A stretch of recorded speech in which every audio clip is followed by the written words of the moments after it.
Stick with me, because we are diving into a world where giant beasts and ancient magic have buried the kingdom in ruins.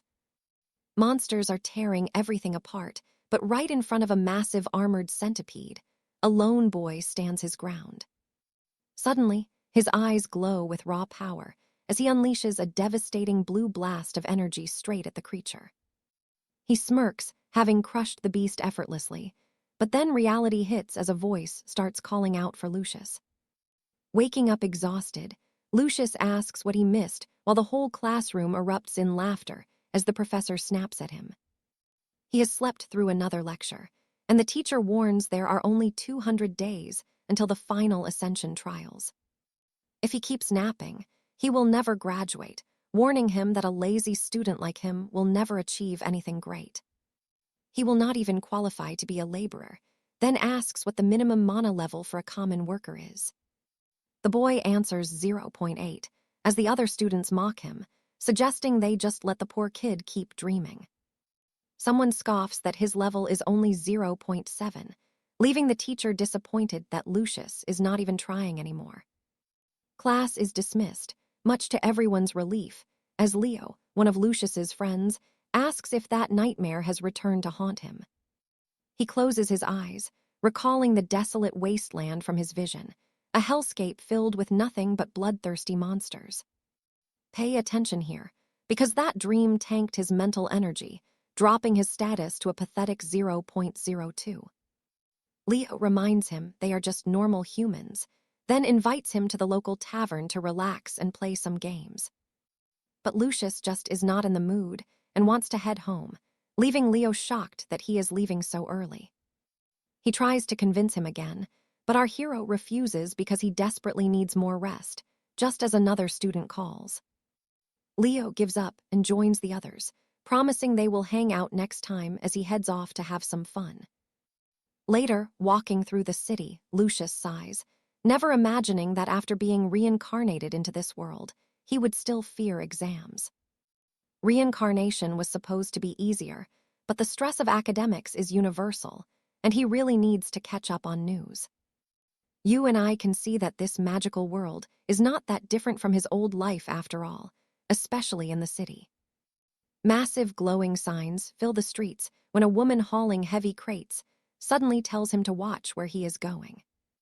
He watches her go, stunned by her incredible physical strength, wondering if he will ever reach that level of power one day. By late afternoon, we see a woman applying a medicinal paste to her husband's bruised back, telling him to hold on tight. These are the hero's parents, working hard to survive in this tough world, as Lucius finally arrives back at the family home.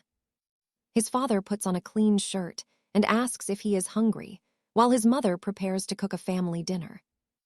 They are just waiting for his sister to get back, but Lucius looks at his father with deep concern in his eyes. He asks why they do not buy a vitality charm, hearing that just holding one can boost a person's blood and energy. The man laughs, saying his injuries are not from old age, but from the hard work required to keep the family safe.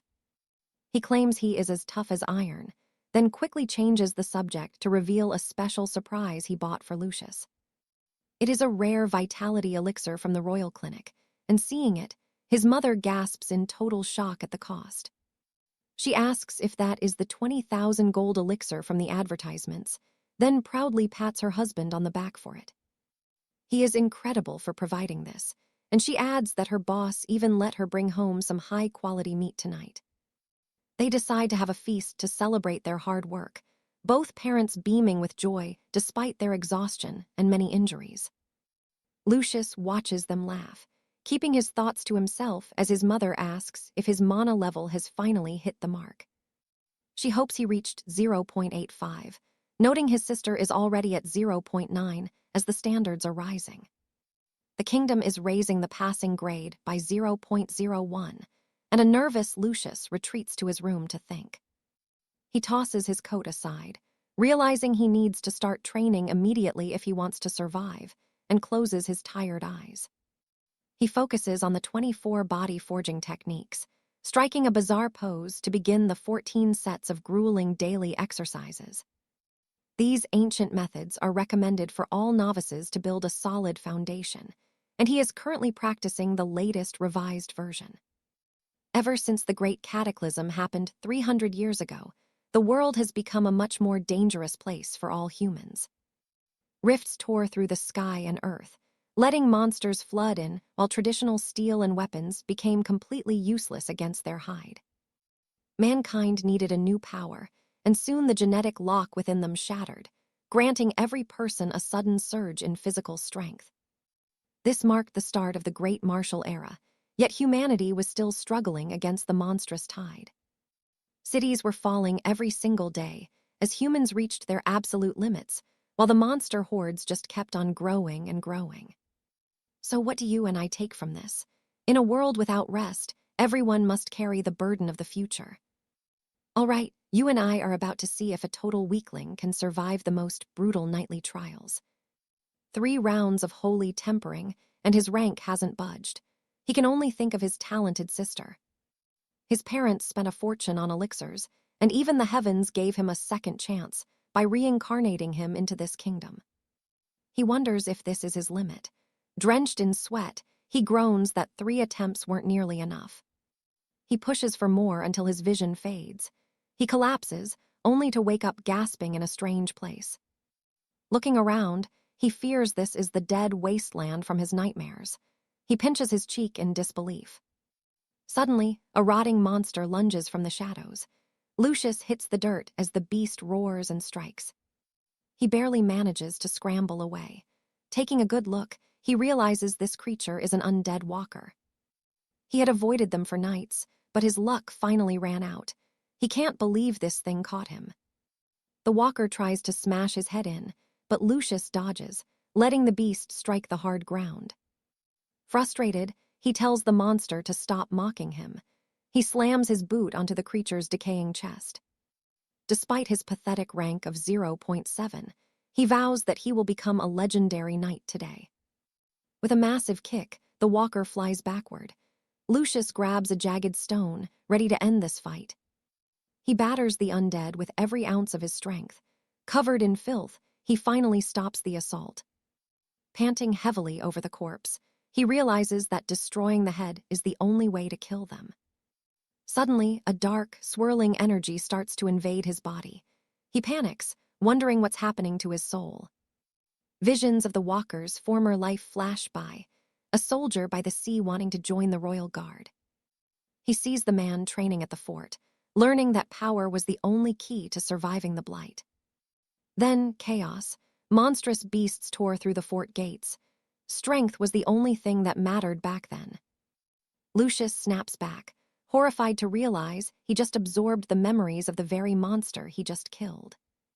Shaking, he asks himself how this is even possible. The experience feels way too real to be a dream. Now, watch closely. This is where we see just how much he's actually changed. A surge of murderous intent explodes from him as he delivers a perfect, lethal strike to the enemy. His eyes glow with an eerie light before he suddenly snaps back to his senses, terrified and confused. He feels a strange new power flowing into his veins, making him stronger than he's ever been before. If killing these armored walkers gives him their memories and their strength, then this changes everything for him. He stares at his hands in shock. He just stole a lifetime of combat experience in a heartbeat. This defies every law of the kingdom. He prays this isn't just some cruel trick of his mind. He stands up, realizing the pain and the weight of the air are far too real for any dream. Wait, you and I noticed that too, right? Something's definitely different this time. He remembers the fort number from the vision and realizes he must find Stronghold 3 and 59. The mental drain is fading.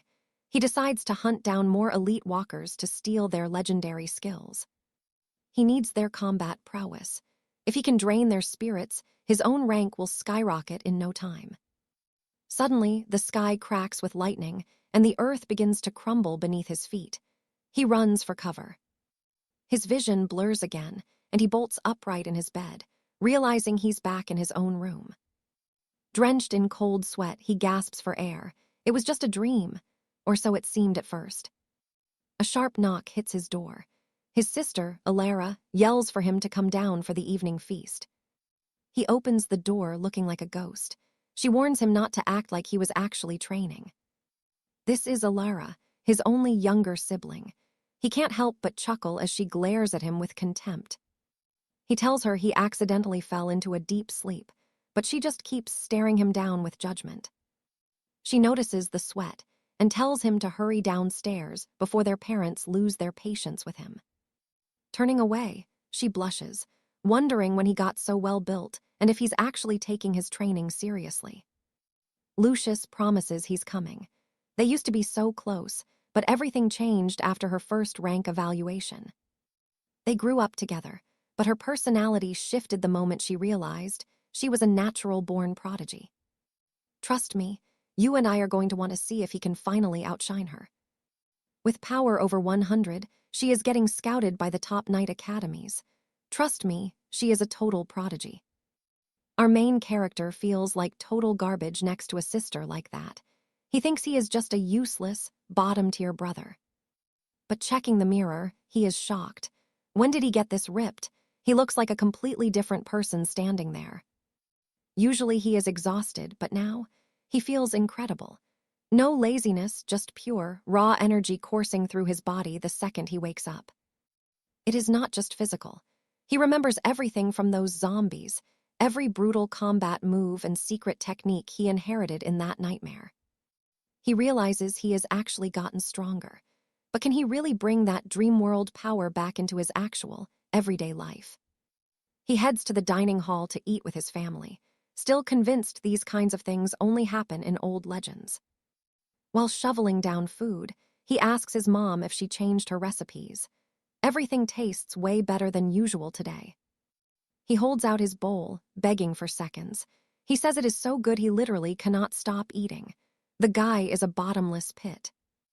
Looking at that massive pile of empty dishes, it is pretty obvious the protagonist has already polished off a massive dinner.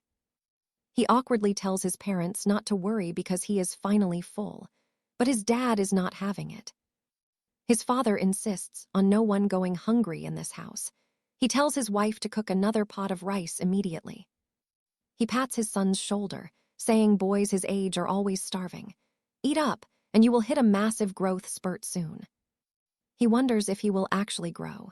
His sister just scoffs, pointing out he is 18 and his vitality score was 0.8. Their father snaps at her to stop belittling him. Every little bit counts when you are trying to make it into a knight academy. There is a huge difference once you graduate as a knight. Our hero stares at his hand, wondering if his dream stats are real. Now pay attention here. He needs to know if this is all in his head or if he is truly transformed. He decides to take a formal test. Walking down the street, he spots a poster for the Vance Knight Hall. The master there is Arthur Vance, a level 4 knight. In this world, the Global Knight Alliance sets the standards. A level 1 knight needs a vitality of 1.5 and power of 150. It only goes up from there.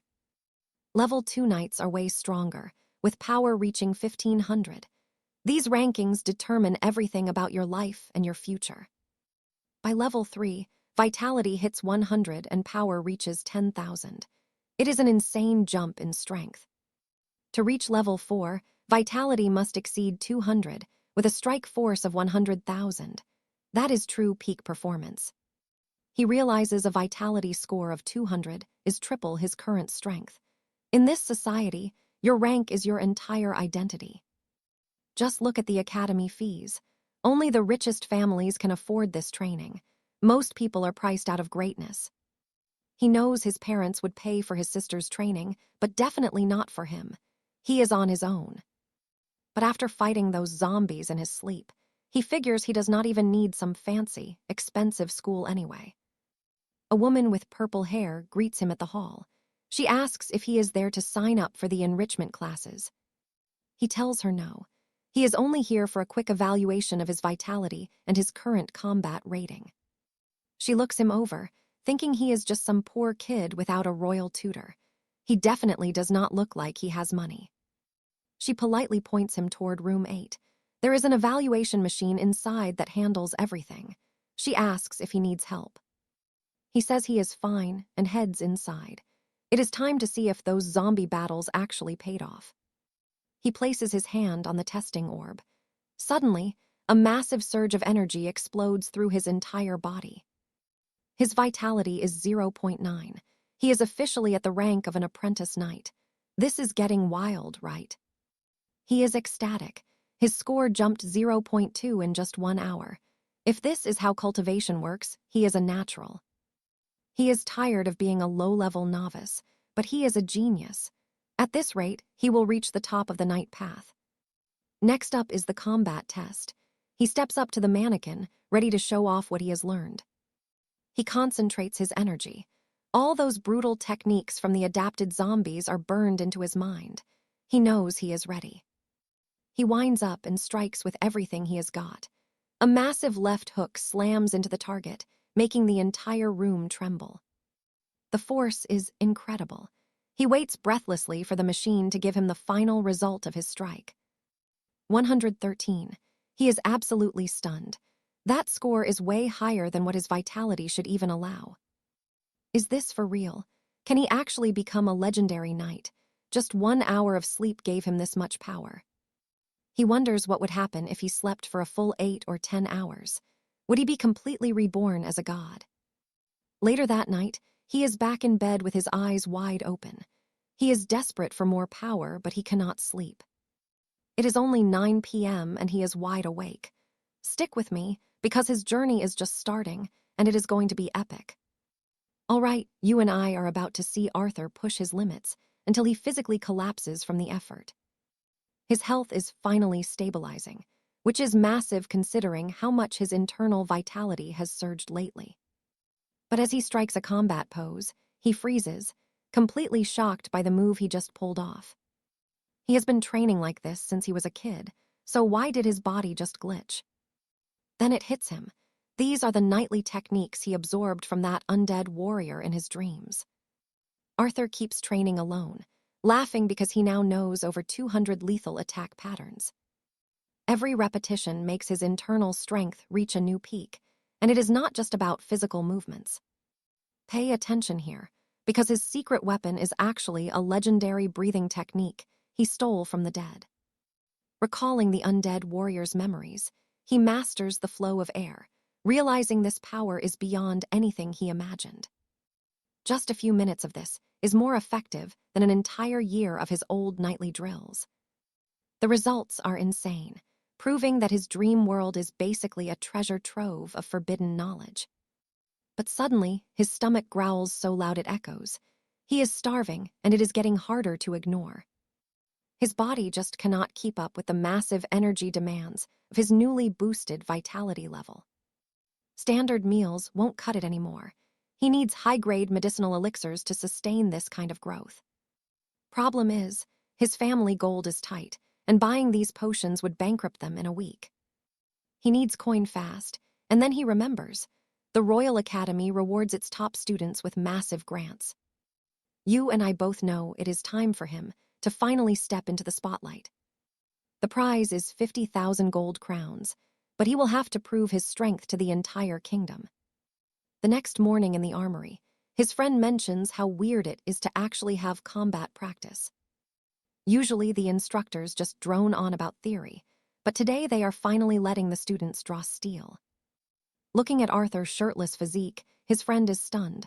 Since when did he get that shredded? Arthur just shrugs, telling him he has been putting in a lot of extra work lately. His hair is getting long too. His buddy asks if he is trying to look fancy for noble girls. Arthur laughs, saying the final exams are coming up, and that is the only thing on his mind. As he gears up, he realizes this might finally be his chance to make a real name for himself.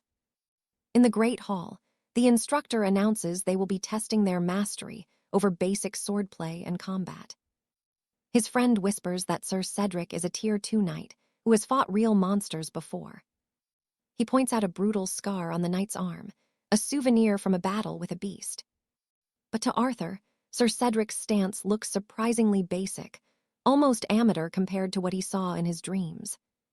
His dream training is on a whole different level, as the teacher begins demonstrating some standard strikes. After finishing the lecture, Sir Cedric calls up Alistair to help him show off a few advanced techniques. As the blonde noble steps forward, the girls start swooning over how handsome and skilled he looks. Arthur's friend rolls his eyes, annoyed that the rich kid always gets the chance to show off. Alistair's family elixirs have clearly paid off, boosting his life force to nearly 1.2. He grumbles about how the system favors nobles, wondering how a commoner is ever supposed to compete. Arthur used to agree, but things have changed. Now he is ready to fight for what is his. The duel between Alistair and the instructor begins, and it is actually a pretty decent display of skill. Sir Cedric points out that while Alistair is fast, he is losing his balance during the heavy follow-throughs. The teacher wants him to correct that, but Arthur is just watching from the sidelines, unimpressed. He realizes a low-level knight like Cedric is nothing compared to the warriors he has faced in his sleep. To Arthur, this looks like child's play compared to the reality of a true battlefield showdown. Sir Cedric then asks the class if anyone else is brave enough to challenge Alistair in a duel. The room goes quiet. Nobody wants to get humiliated in front of the entire academy by a noble. The instructor sighs, seeing his students shrink back in fear the moment actual combat is on the table. But you and I both know Arthur isn't about to let this opportunity slip through his fingers. All right, you and I are about to watch a supposedly weak student shock everyone in this academy. Master Thorn knows that those who survive the knighthood trials are the ones who truly shine. But honestly, aside from young Cedric, none of these students actually have the stomach for a fight. Suddenly, Thorn notices a strange presence. He stares at Leo, seeing a flicker of real combat experience. Pointing directly at him, Thorn chooses Leo, wondering if this hidden potential was there all along. A friend whispers to Leo, suggesting he should just give up now before he gets seriously injured. Stretching his arms, Leo tells him to relax. He has been training hard and is ready. Thorn announces the 10-minute limit, declaring that the rules are the same as a standard duel. After reminding them of the vital points, the two young warriors finally stand face to face. Master Thorn watches them closely, telling them to learn from each other until the time runs out. In his mind, Thorn is impressed. Leo looks completely calm while facing the strongest in the class. He wonders how he missed this gem. Thorn asks for his rank, and Leo says 0.8. The master is confused. 0.8 is extremely low. He wonders if he made a mistake. He warns Leo not to use too much force, focusing on learning, while the blonde student smiles. Cedric asks if he is ready, mockingly advising him not to use his hands to break his fall. Leo takes his stance, thanks him for the warning, and simply says he is ready to start. The fist flies toward his face. Cedric knows that in combat, rank and speed decide everything. Now pay attention here, because Cedric thinks rank is everything. He expects Leo to kneel and beg. He expects a useless boy to kneel and beg for mercy, but the unexpected is about to happen. As the punch finishes, Leo simply vanishes. He dodged the attack and is already moving for the kill. Preparing his counter, Leo leaves the blonde student panicked and unable to understand how he was so slow. The impact is thunderous. Cedric is sent flying, bouncing off the ground like a soccer ball. He crashes into the dirt near the other students, stunned, as the teacher rushes over to help. Master Thorn picks up the fallen boy, while the entire class stands there in absolute shock. You saw that, right? Everyone is losing their minds. How did Leo win with just one punch? Even Leo looks surprised by his own power. Meanwhile, Cedric remains out cold in the master's arms. The whispers spread through the class. No one can believe a weakling just won with a single blow.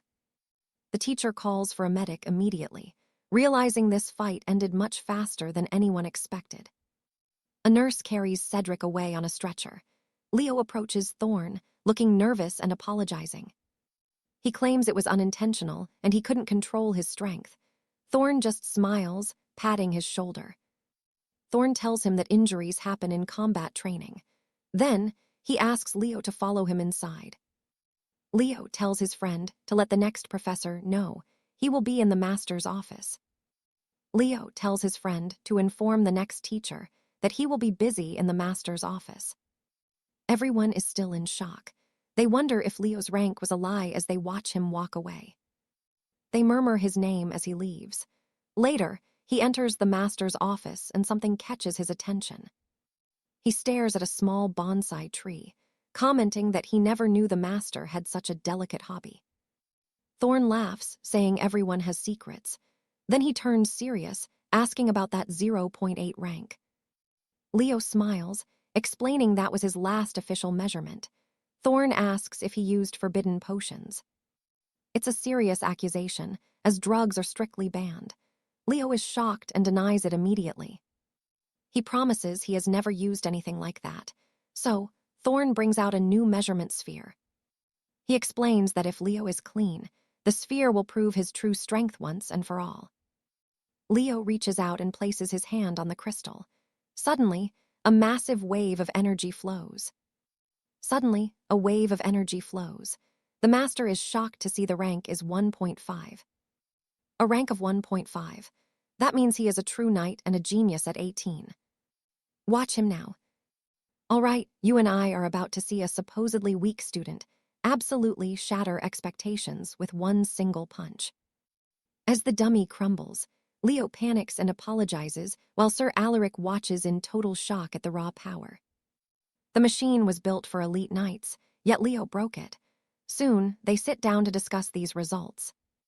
Alaric breaks the silence, noting that based on their last meeting, Leo's soul force was only 0.8. Leo confirms that was only 15 days ago, which leaves the veteran knight completely floored by the sudden jump. He wonders how anyone could double their power in 2 weeks, unless they came from a legendary noble house. Leo just laughs, claiming his family is totally ordinary, and he doesn't have some secret master in the shadows. He tells the teacher that his rapid growth is simply a private secret he isn't ready to share just yet. Alaric stands up, baffled that a boy's power doubled in a month, reaching the level of a true knight. He remembers his own youth, when he spent years of brutal training just to reach the second knightly tier. Back then, he joined the royal army, but the battlefield taught him a terrifying lesson about the world's nature. He saw that humans stood no chance against the monsters, who possessed a level of strength that seemed godlike. When the beasts unleashed their absurd power, human soldiers looked small, useless, and completely outmatched in the dirt. Struggling with his memories, Alaric realizes only those with insane, monster-like strength can actually win this war. Ordinary humans can't even keep up with them. These rare individuals are the true monsters in human form. Now pay attention here, because Alaric just realized he's looking at a literal monster sitting right in front of him. He tells Leo that with these results, he could join the elite classes and learn from the kingdom's greatest. Alaric offers to speak to the academy dean immediately, but Leo surprisingly turns down the prestigious invitation. Leo says he prefers his current class, mostly because training in his dreams is far more effective than lectures. Alaric insists the academy will provide full support anyway, since Leo's talent is a once-in-a-generation miracle for them. Leo finally accepts the offer, but comes back with 2 specific requests for the teacher to consider. He wants to apply for the elite scholarship and needs the school to grant him more free time away. Understanding the boy's need for gold and freedom, Alaric agrees to help with a grant of 30,000 crowns. As for the lectures, he'll handle the administration, promising the scholarship will be approved within 2 days. He mentions that, while the gold is coming, his training is a priority that needs to happen right now. Quickly, he hands over a card, telling the boy to take it and pay it back whenever he can. Leo is stunned to find a Black Knight card worth 100,000 crowns, far more than the scholarship itself. Alaric laughs, telling him to restore the academy's honor and to never neglect his training in the days ahead. After Leo leaves the room, Alaric can't contain his excitement about finding such a terrifyingly gifted young prodigy. I know what you're thinking. This kid is barely 18 and already has the potential of a legendary knight. Alaric decides he must keep the boy close and use his reputation to intimidate all the rival knight schools. As he gets up, he realizes his superiors need to hear this news regarding the capital's upcoming trials. In another part of the city, Leo examines a rare elixir as a shopkeeper praises its incredible quality. She calls it the Orchid Heart, a premium supplement developed for the most famous knights in the entire realm. The woman explains its benefits, mentioning it's currently on sale for 30,000 gold crowns per single bottle. Nearby, a mother tells her daughter to train hard after taking the elixir to ensure it isn't wasted. Leo watches them, realizing 30,000 is a fortune, while his parents can only afford cheap tonics. He realizes that money doesn't just reward strong knights, it's the fuel that actually creates them in the first place. His sister is a true genius who could change her destiny, but his own low stats have drained them. He realizes he isn't willing to accept being just another mediocre knight in a world full of legends. He knows he has to stop making excuses and finally find a way to change his own destiny. Nearby, a student boasts about his sword skills, while others regret wasting time on trivial things instead of training. Leo listens, knowing that while they play, he is entering a world of power they can't even grasp. The connection to his past is fading as he prepares to step into the legendary realm of true knights. Stick with me, because Leo's journey into this legendary world is just getting started, and it's going to be epic. Stick with me here, because you and I are about to see a trapped soul finally break his heavy chains. Arthur spent years in a peaceful tank, too scared to leave the comfort of his old life behind.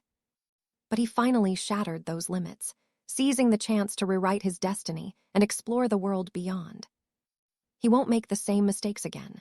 Suddenly, it clicks. Arthur realizes he's mastered the inherited battle memories. The combat data he absorbed has merged with his soul, pushing his fighting techniques to a whole new level. Clenching his fists, he remembers his mentor's cryptic words. It all makes sense now, pure enlightenment. Stepping out, he feels the raw progress. He'll keep growing until he claims everything he ever desired. Deep within his lucid dream, a hollowed monster appears, charging him with the force of a runaway carriage. Arthur blocks it effortlessly and counters with a massive right hook, sending the creature flying into the distance. He notes that this undead must have been a grand knight, still whispering combat secrets even in death. Surveying the ruins, he realizes the hollowed ones are like echoes of the warriors they once were. According to the creature's memories, Garrison 359 is just ahead, but it's swarming with countless monsters. More undead emerge from the shadows, but Arthur cuts through them one by one like a whirlwind. Now pay attention here, he finally finds it. Garrison 359 stands tall in the distance. Arthur descends the peak, spotting massive walls that suggest this is a hidden city, not just an ordinary base. He jokes that even if two giant titans showed up right now, he probably wouldn't even blink. The wall is cracked open in a sharp V-shape. Without wasting a second, Arthur starts his climb. Reaching the top, he stares at the city within. These walls are 20 meters thick, absolutely massive. He wonders what kind of Titan-level battle could have breached such a fortification. It's truly unimaginable. These ancient combat arts far surpass anything in his world. If they fell, what hope does his future have? He spots a central spire that looks different from the rest, likely the main headquarters of the garrison. But wait, he sees something. A lone figure sits on the ground, another hollowed undead, perhaps. Look closely, because you and I both saw that chilling glare. Arthur falls back, heart racing in shock. Was that a shockwave? The eerie aura is overwhelming. He decides it's too dangerous to approach right now. Better to explore the outskirts first. The mindless undead below seem much less threatening than that figure. Dozens of monsters wander the streets. Suddenly, Arthur strikes one directly in the eyes with perfect precision. He scales a fence and leaps onto a high wall, stumbling upon something he never expected to find. He enters a quiet room. No monsters, just a normal-looking apartment frozen in time from centuries ago. It looks like someone was mid-meal when the world ended. No signs of a struggle or forced entry. He wonders if that terrifying black mist is what turned everyone into those mindless, hollowed husks. He finds a strange device and touches it. To his surprise, it flickers to life with a message. The end of the world awaits, the screen reads. Then a blonde woman appears, a projection of ancient tech. She mentions the technology of the ancient sovereignty. Arthur is lost, wondering if this is some virtual reality. He realizes the projection is speaking his language. It's a shock, considering how different their worlds are. Is this some kind of automatic translation? He can't wrap his head around how advanced this place is. The hologram explains she is an artificial intelligence, a 16th-generation brain designed to assist the base. Her name is Lyra, and she was responsible for managing the massive data servers of this entire fortress. Arthur is blown away by this level of technology and asks to see the most recent news reports. Lyra tries to reconnect to the Great Archive. It fails at first, then finally, a flood of data appears. Arthur feels a chill as he scrolls. Reports from the year 11,024 fill the screen. He reads about the year 11,024 and the terrifying details of the final monster invasion. Mention of a Class X warrior catches his eye. Their combat progress is beyond anything he ever imagined. The holographic pages turn, revealing monsters that would make his world's threats look like mere insects. It's all right there on the small screen, the truth of a civilization far more powerful than his own. Arthur finally understands that their combat tech was on another level, and you and I are just getting started. Even the most elite master rank knights behind their massive fortress walls were simply not enough. The monsters and the dark fog were unstoppable, even after humanity abandoned their ancestral kingdom for the stars.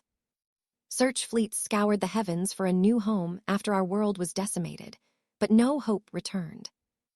It seems mankind is destined for extinction, no matter how bright their civilizations burn in the cold dark.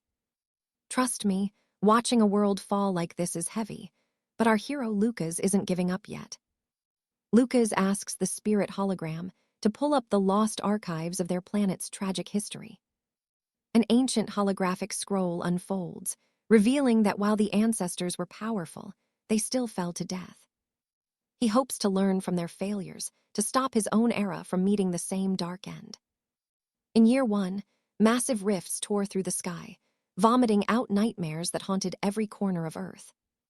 By the 14th year of the Age of Chivalry, the first true Grandmaster Knight was finally born. The Pendragon Empire rose, and the Imperial Knight Council was formed to unite the world against the dark.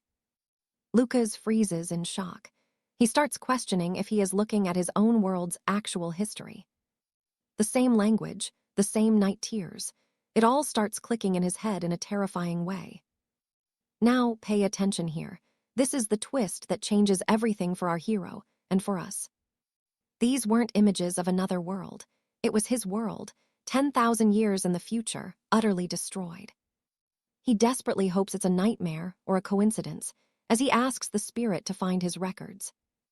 The search for Lucas Thorne brings up 36 results, and he begins scanning them with bated breath. His heart drops.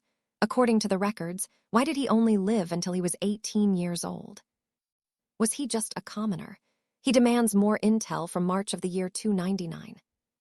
Access denied. The system coldly informs him that a mere guest cannot view classified night archives. To unlock the secrets, he needs a blood sacrifice to create a formal record in the database. Before he can even find a needle, the table lunges forward and pricks his finger like lightning. Totally caught off guard, Lucas watches as a drop of his blood is harvested for the analysis. The spirit's eyes suddenly widen. Something in his bloodline has just triggered a massive system override. You and I knew he was special, but this secret protocol, it is absolutely next level.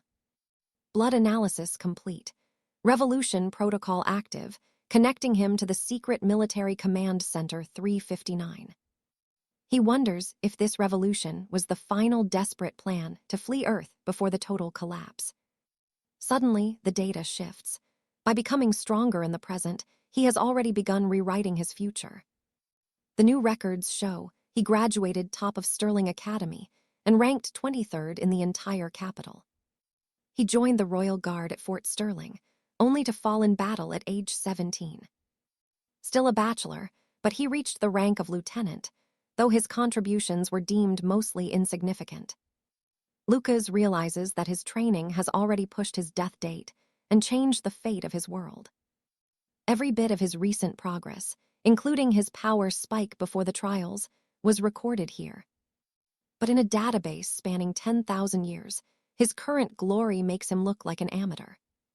There have been thousands of geniuses, and most of them were forgotten by time and war. He notices gaps in his stats, showing only his intellect of 201. If he just trains normally for 200 days, he will hit his recorded power of 257. But if he exploits this dream world's secrets, he can shatter those limits and rewrite history itself. Why settle for a local ranking when he could be the strongest knight the world has ever seen?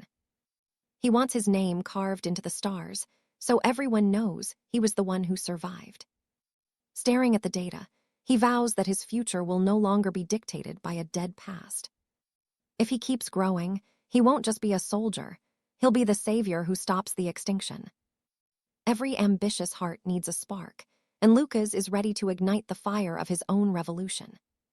And that's where we leave him for now, standing on the edge of greatness. Wild, right?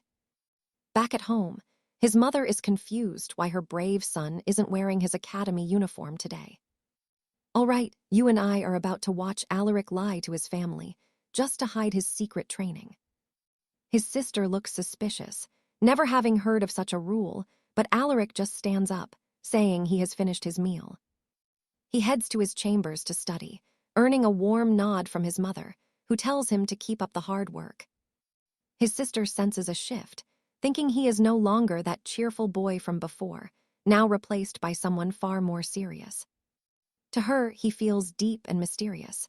Alaric enters his room, bolts the door, and lets out a long, heavy stretch.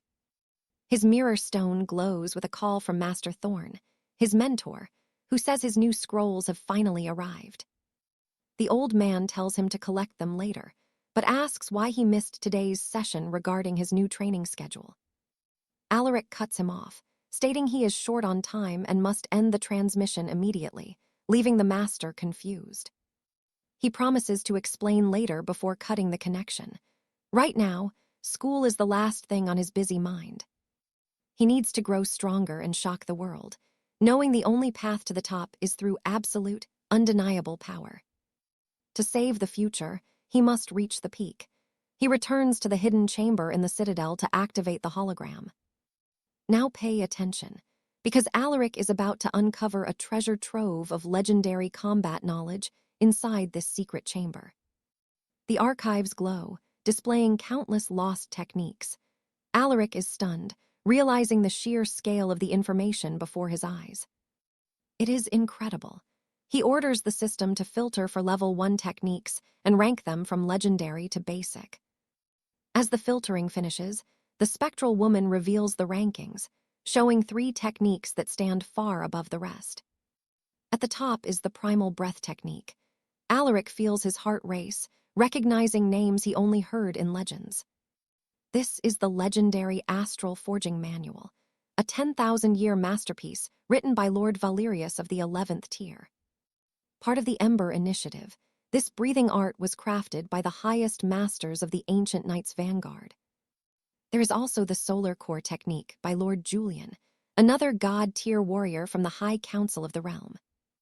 Finally, there is the Quartz Insight method, penned by Saint Seraphina, another legendary figure of the 11th rank. He realizes the world's current champions are only level 9, yet he holds techniques from level 11 masters. This is absolute insanity. Even these introductory chapters hold value beyond anything the modern kingdoms could ever afford. I know what you are thinking. Is this too much power for one kid? Well, watch what happens next. The Ember Initiative proves his ancestors knew their doom was coming, leaving behind these scrolls as a final hope. They could not save themselves, but they ensured their legacy would reach someone capable of changing the future one day. Celestial alchemy teaches that the human body is a tiny universe, where the soul can drift and refine the spirit. It refines the blood and strengthens the bones, turning every single cell in the mind into a source of power.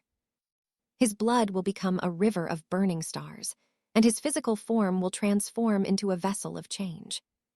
By doing this, his courage will become unbreakable, and his defense will reach levels that no mortal could dream of. His essence boils with the majesty of the heavens.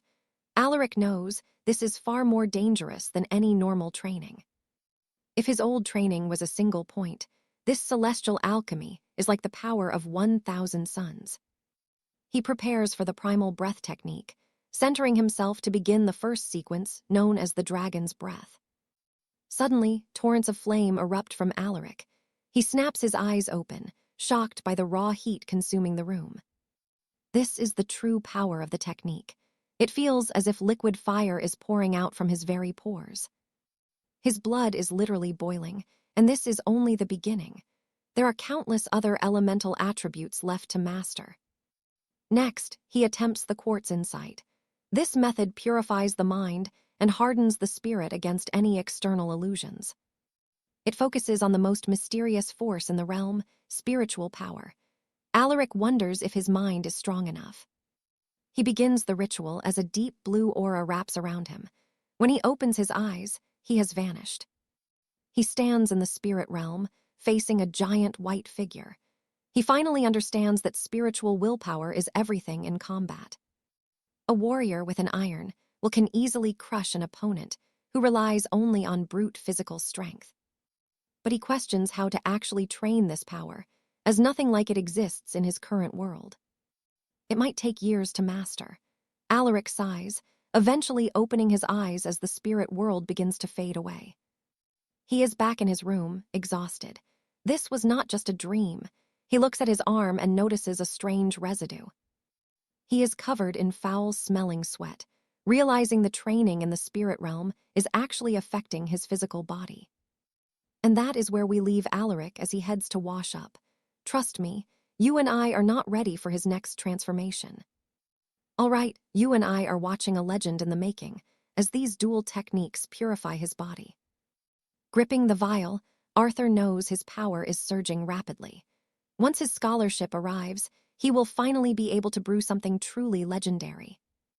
It's a forgotten recipe that will not only skyrocket his strength, but it's also going to completely shatter and disrupt the kingdom's entire medicinal pharmaceutical market. The next morning at St. Jude's Academy, Sir Alistair hands him a scholarship card, telling him to check in more often. Arthur takes the gold-stamped card and offers a sincere apology for causing so much trouble during his recent absence lately. Alistair says he can leave if he is busy, but he insists that Arthur shows his face at the academy at least once every single week. As the boy walks away, he realizes it's only been 2 days since they met, yet everything feels completely different now. Arthur feels like he's outgrown his teacher's understanding. He steps out onto the street, his mind already on his next move. He finally has some gold in his pocket, but he needs to solve the issue of his mana and life force depletion as soon as humanly possible. Using the ancient scrolls he found, he plans to brew the most efficient physical supplements that the world of medicine has ever seen in the future. According to his internal database, the most suitable tonics for his current condition are the muscle-weaving broth and a powerful blood-strengthening soup he just discovered. Even for a simple medicinal broth, he needs high-end alchemical equipment, which is exactly why he is looking for a professional laboratory to begin his work. However, a private lab is way too expensive for him to buy outright, so he decides to try renting one instead. Now pay attention, because this shopkeeper is about to give our hero the shock of his life.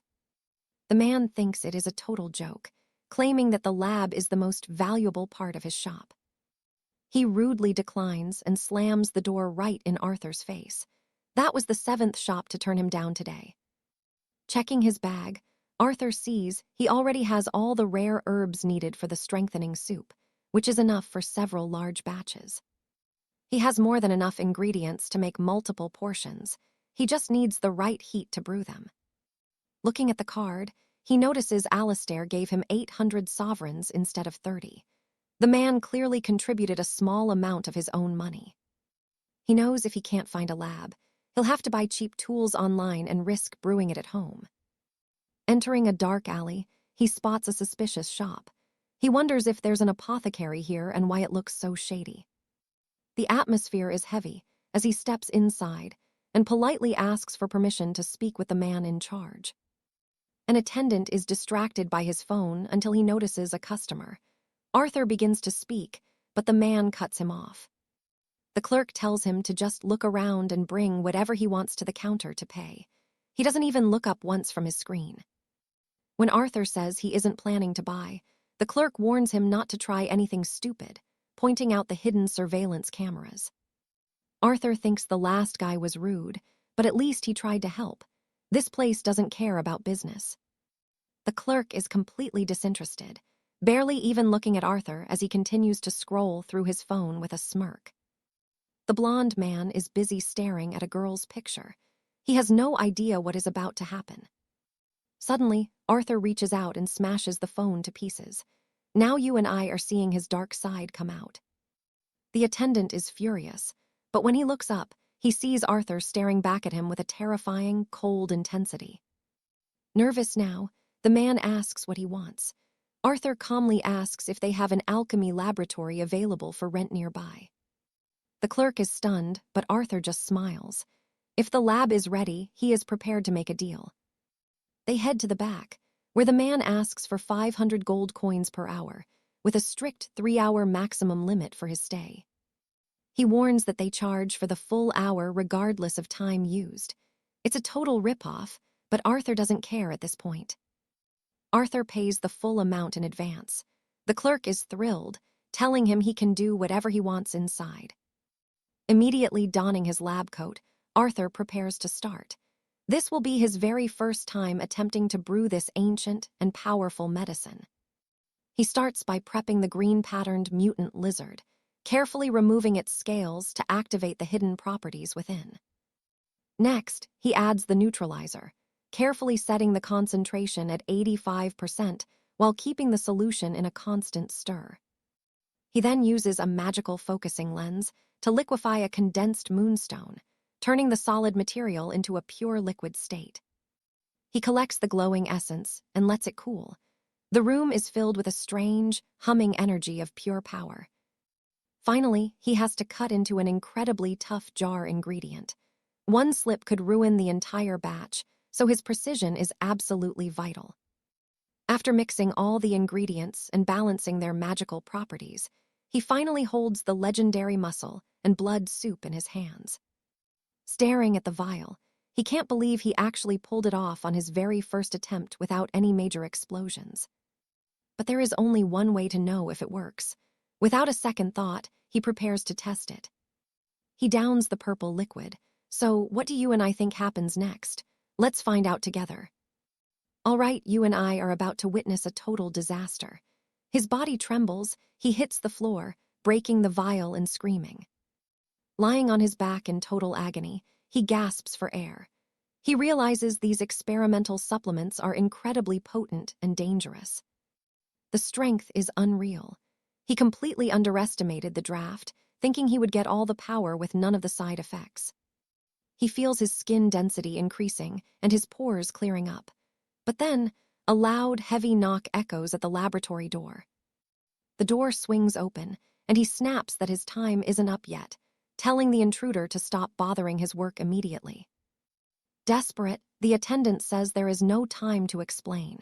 He needs to escape through the back door because the lady has returned. Watch closely here, because things are about to get very tense. A noblewoman steps out of her carriage and marches toward the lab. Inside her private workshop, Lady Alara begins sorting through various potions until she picks up a small vial of glowing green liquid. Disappointed, she mutters that it is still useless. The medicinal effects are too weak and the magical properties are barely even there. On the broadcast, a man preaches about rising up and letting the past fade like the wind, refusing to let scars hold him back. The man claims he took dragon strength elixir and swears it was worth every penny. Seeing this, the lady realizes the world is changing. She knows the world of knightly arts and alchemy is shifting every single day, with better potions hitting the market constantly. Now pay attention, because her family's legacy is hanging by a thread. New medications and tonics are being released every single day. Her house fell from grace because they were too conservative, clinging to old habits while the rest of the world passed them by. The Silverleaf Apothecary is still selling ancient recipes from years ago, and they have completely lost their edge in the kingdom's markets. She bites her finger in stress. If she doesn't find a revolutionary new formula soon, her father's legacy will finally crumble. Everything her father entrusted to her is on the verge of collapse. She turns around, determined to find a way out. She plans to find veteran alchemists. Word is Master Alaric just finished a new secret prescription, and she needs it right now. She must get her hands on that formula as fast as possible. It is the only way her noble house rises from the ashes. Seeing his boss, the assistant stammers, asking why she is back so early from the neighboring city. He is sweating bullets. The room goes silent. He tries to recover with flattery, telling her she has returned quickly and looks more beautiful than ever. He calls her his goddess, praising her elegant walk and stunning grace. In his head, he is already living a different life. He fantasizes about building a career and winning her heart, eventually conquering every goal he has ever dreamed of in this world. She snaps him back to reality. The man, practically drooling, stands at attention and says he is ready to serve her. Annoyed, she demands an explanation for his filthy coat. She asks if he secretly brought an intruder into her private alchemy laboratory. Terrified, he stammers that he would never do something like that. He asks why she would even think such a crazy thing. The noblewoman tells him to shut it and forget the excuses. Then she drops the hammer, telling him not to come back tomorrow. She tosses her coat in the trash, calling him an absolute idiot. She is beyond furious at the state of her lab. Everything needs to be scrubbed and disinfected, including the alchemist tables. She even mentions they used her specialized laser activator and the controller. She notices the green-scaled drake is missing its hide. The scales, the most valuable part, have been expertly removed from it. She has never seen a harvest method like this. It looks like some amateur was trying to brew their own makeshift medicine. That kind of thing takes years of trial and error. She wonders what on earth this mysterious intruder was trying to create. But then she sighs, wondering if she is just as delusional for chasing after something so unrealistic herself. It is a low point. Scanning the floor, she realizes the intruder didn't just use her gear. They also broke some of her precious laboratory equipment. Curiosity takes over as she picks up a broken vial from the floor. She leans in, catching a very specific, strange scent. She recognizes condensed moonstone, but it is reacting in a way she has never seen. Something strange is happening inside this liquid. Analyzing it carefully, she is hit with shock. This isn't just medicine, it's a breakthrough unlike anything in her entire career. Intrigued, she tastes a single drop from the shard. Suddenly, her eyes widen. She is left absolutely stunned by the sheer purity. Meanwhile, the attendant is packing his bags, cursing the boy for getting him fired. He regrets ever taking that bribe. He looks back at the workshop, mumbling about how pathetic it is for his story to end in such a disgrace. Suddenly, she runs after the attendant, Caleb, screaming for him not to leave and to stop right where he is. The man starts crying, thinking she is forgiving him. He tells her he will stay by her side forever, no matter what. She just grabs him by the collar, demanding to know who was in her lab. She needs to see him immediately. She asks if he is deaf and promises that if he finds the alchemist, he can have his job back with double pay. Trembling, the man says he has the intruder's contact info. And trust me, you and I are about to witness a legend born. All right, you and I are about to watch a low-born squire turn the entire kingdom upside down. This blood-based elixir is 10 times more potent than common tonics. and he even tested it on livestock. Their skin improved instantly, and get this, he only used 2 common herbs found in any village garden. The cost is under 5,000 crowns, making it a world-class serum. Alara sees her family's big opportunity. She has finally found her chance. Meanwhile, our hero is meditating in his void to increase his mana. After his training, he begins to awaken the astral body technique, inspired by the legendary Knight Commander Thorn. This ability to unlock human potential is beyond comprehension, and the natural breathing rhythm is also phenomenal. Possessing immense power, this breathing technique is mandatory for the astral body refinement to be truly effective. Without the complementary action of this breathing, the effects of the refinement wouldn't be nearly as powerful. His vitality has surged significantly. He made 12 portions, and 2 a day will be more than enough. Given his current state, 2 portions are sufficient, but suddenly he realizes his communication stone is vibrating. He picks up the call to see who it is, noticing that a wealthy noblewoman has finally answered. She saw the tonic he left behind, and comments that it is a product destined to change history. Now pay attention. She invites him to collaborate immediately, but he coldly says they can meet in 1 week. The woman is taken aback, asking if it can happen now before she takes her irritation out on her servant. She orders him to find this master within 6 days and promises a massive bonus for every day saved. Overjoyed, the servant stammers his promise. However, he questions if she might have misunderstood who the boy is. He explains that the boy using the lab isn't even 20 years old and looks like a mere student. He asks if such a young boy could really be the alchemist master she is so desperately talking about. With this information, the noblewoman is completely shocked. Nervous, she wonders who this mysterious person really is. Back in the Shadow Realm, our hero throws a powerful uppercut at a monster, hitting with all his strength. From a distance, another zombie waits. Arthur focuses and tells the beast to come at him right now. He wants to see if a rank 1 squire can withstand a rank 4 undead monster like this zombie. The zombie charges fast, delivering a heavy punch which the hero manages to block with his own strength. However, he is far too quick, dodging the blow and getting right behind the monster to strike back. He lands a precise kick to its neck, and the zombie falls to the ground as Arthur charges in. He delivers a powerful finishing kick, causing a loud impact and observing the zombie being defeated with ease. He notes this soldier died on the front lines fighting monsters to protect his city and his people. They are not mere monsters for experience, but people who died defending humanity, the spirits of the brave. You saw that, right? He realizes this zombie was actually a rank 5 knight when it was still alive. A week has passed since he learned the new techniques, and his vitality has increased at a rapid pace. With rapid muscle growth and blood strengthening, he is finally fully absorbing the ancient memories and fist techniques. If he integrates the secret astral body technique with his breathing, he will exert a truly god-tier power. His strength will be hundreds of times greater than his current state as he analyzes his newfound abilities. Another monster begins to appear, preparing to attack him, so he gathers his energy for a massive strike. He decides to name this integrated attack Stellar Impact. Sometime later, he returns to the real-world guild. He wants to rent an evaluation machine and asks if one is available. The shop attendant just laughs. He asks why he's back so soon, reminding him that vitality doesn't improve overnight just for the exams.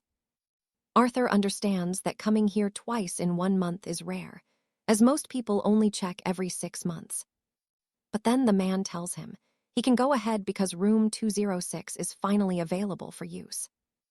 Inside the room, he says he must track his stats since his skills have improved so quickly lately. He will check his vitality first, placing his hand on the device to see the final results of training. His vitality is 15.6, which already exceeds the standards of a rank 2 knight in the kingdom. Even future techniques from 10 years away would only match these stats if they were at lower levels. And that's where we leave it. Trust me, you and I just watched the birth of a true legend. Stick with me. You're about to watch Alistair shatter every record in the kingdom by delivering a devastating strike to the dummy. It's so powerful that the room fills with smoke. His score is 137, doubling the knightly standard.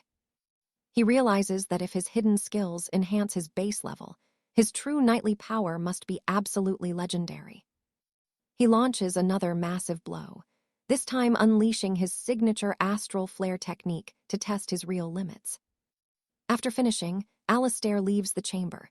The attendant asks if he's done, calling him a mere commoner boy. Smiling, he says he's thrilled. She signs his papers and kindly wishes him good luck on his upcoming exams. He walks out with a grin, just as a noble blonde woman approaches the desk to speak with the attendant. Meet Lady Seraphina, the noble daughter of the Grand Master of the famous Valerius Knight Academy.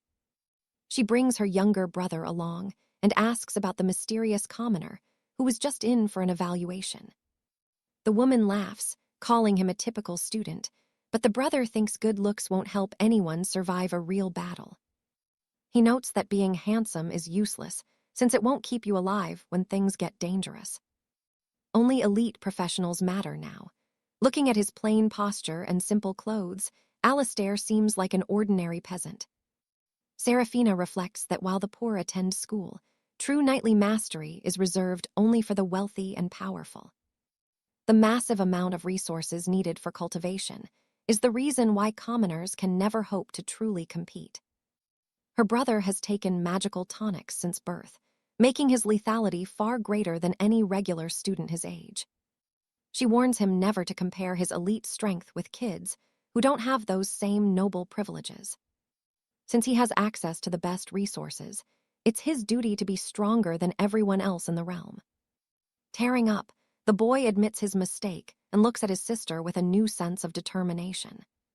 He wants to discuss something and asks to see the results of the student who just finished before them.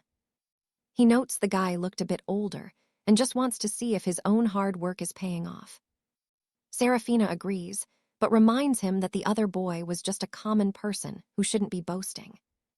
The attendant says he was the only one tested today and offers to pull his scores up on the slate. Now pay attention, because what she sees on the magical slate is absolutely impossible. Her brother collapses to the floor, questioning if the device is broken because the numbers are too high. The attendant insists it was checked yesterday. Seraphina demands they contact their staff to find this boy immediately. She stares at his portrait on the tablet, swearing to herself that she will track him down no matter what. Meanwhile, across the city, Alistair hops out of a carriage and bids a friendly farewell to the talkative driver. The man laughs, saying he enjoyed the chat and promises to introduce his daughter next time they meet. Nervous, Alistair realizes the man was too enthusiastic and regrets not saying he was here for the night certification. Approaching the grand building, he goes to open the door when a man rushes out in a total panic.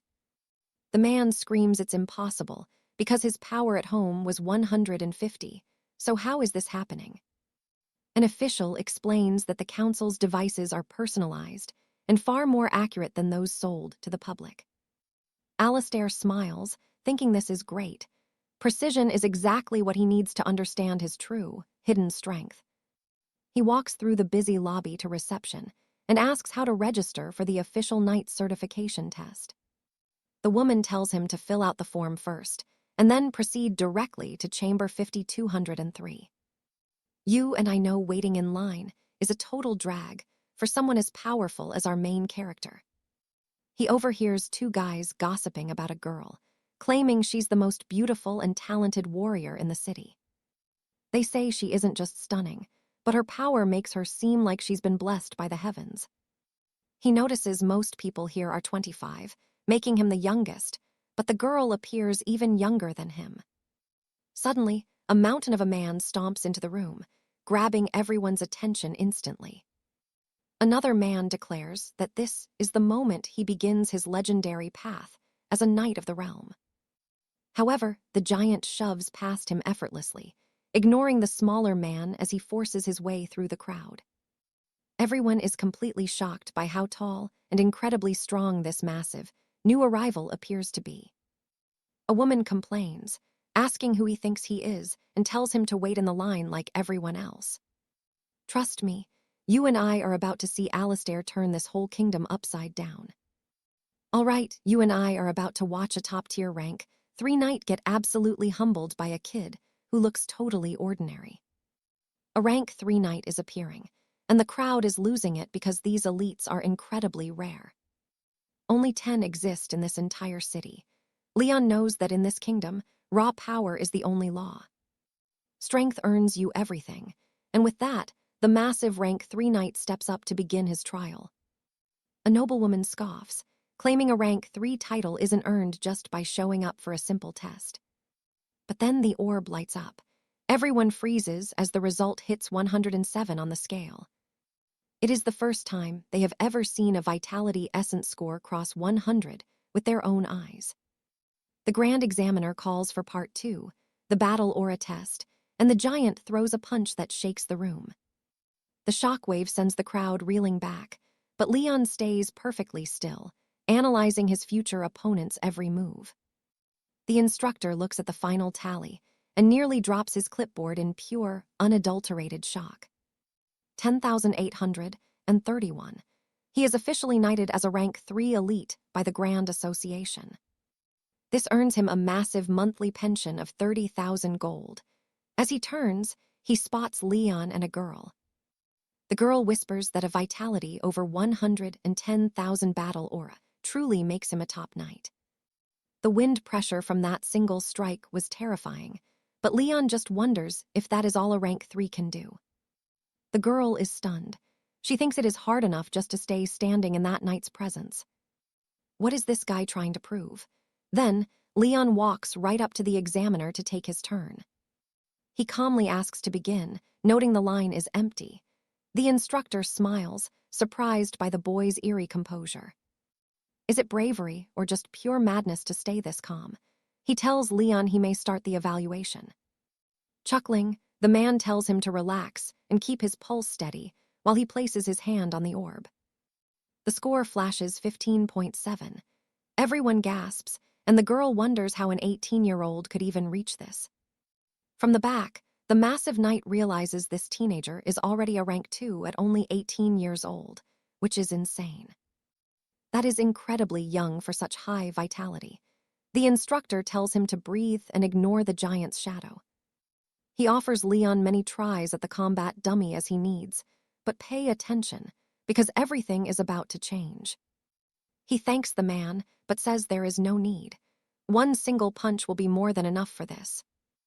Both the giant and the girl fix their eyes on him as a massive purple aura erupts in the hall. Leon strikes with such devastating force that the reinforced glass shatters instantly, leaving the massive knight in total disbelief. Crowds freeze as the machine displays a battle aura of 15,079,240.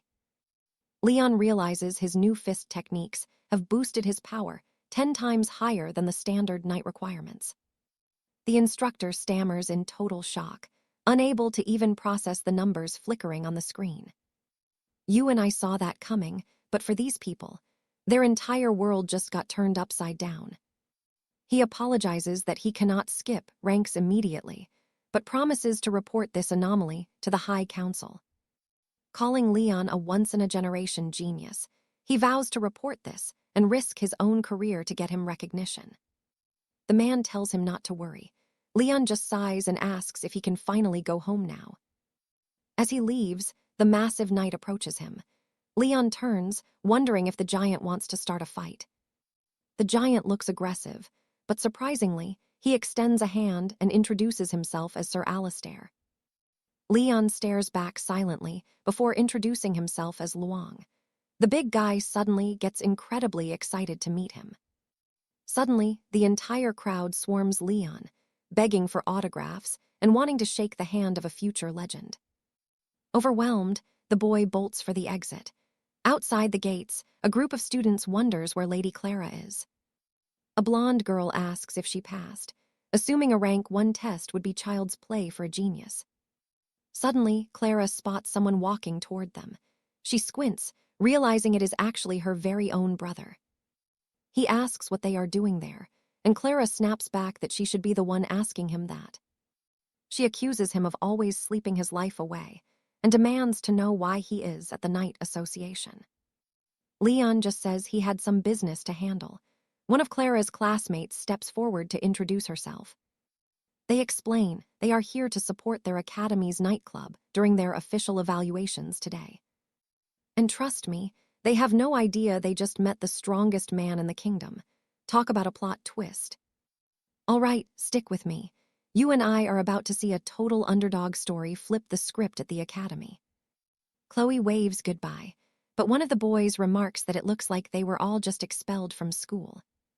Irritated, the girl calls them traitors just as Lady Yvonne arrives, asking if she actually passed her nightly evaluation. Yvonne refuses to talk, explaining that a desperate incident during the tests caused the entire event to be suspended. With everything on hold, one of them nervously asks what could have possibly forced the instructors to shut down evaluations. She explains that a monster their age scored a vitality of 15.7 and a combat power over 15,000. Stunned, one of them asks for the guy's name just to be sure, and the woman reveals his name is Lucien. Left completely terrified, the girl asks with a trembling voice if she is talking about her very own brother. Elsewhere, Lucien notices a crowd gathering as several noblewomen gossip about the latest feats of the elite city knights. He wonders why there is such a fuss, thinking it has nothing to do with him while checking his phone. The mysterious medicine card is calling again, but he ignores it, knowing this future knowledge could make him incredibly wealthy. First, he needs to investigate and see which formulas are actually worthwhile before heading back to his home later. Now pay attention, because this is where our hero uncovers a secret that truly changes his entire life forever. He asks the hologram to retrieve his biography, promptly displaying his life story all the way until he is old. He is startled to see he became a Tier 2 knight at 18 and ranked top 20 in training camps.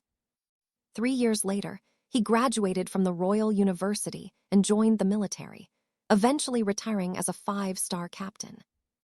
He founded a prestigious academy and reached the status of a Tier 6 master by the age of 45. He attempted to become a Tier 8 martial master at 58, but failed to break through that power barrier. Eventually, he died in a monster trap in the city of Bayhurst at 87, ending his mediocre legend. Seeing this, he realizes that his future can be changed, especially since a week ago the information was different. He was originally supposed to die at 37, but even this new future is not what he wants. For his world and its survival, this small change is ultimately useless if he wants to save humanity's fate. You and I both know that saving yourself is one thing, but saving the entire world, that is a challenge. To stop the Great Scourge in 31 years, being a Tier 6 knight is nothing. He needs more power. Even a Tier 7 master or a Tier 9 saint would be useless in reversing the fate of the world. He must reach the absolute peak of Tier 10 or 11 just to have a tiny glimmer of hope. He is committed to this path, as a man nearby writes on parchment while listening to his leader speak.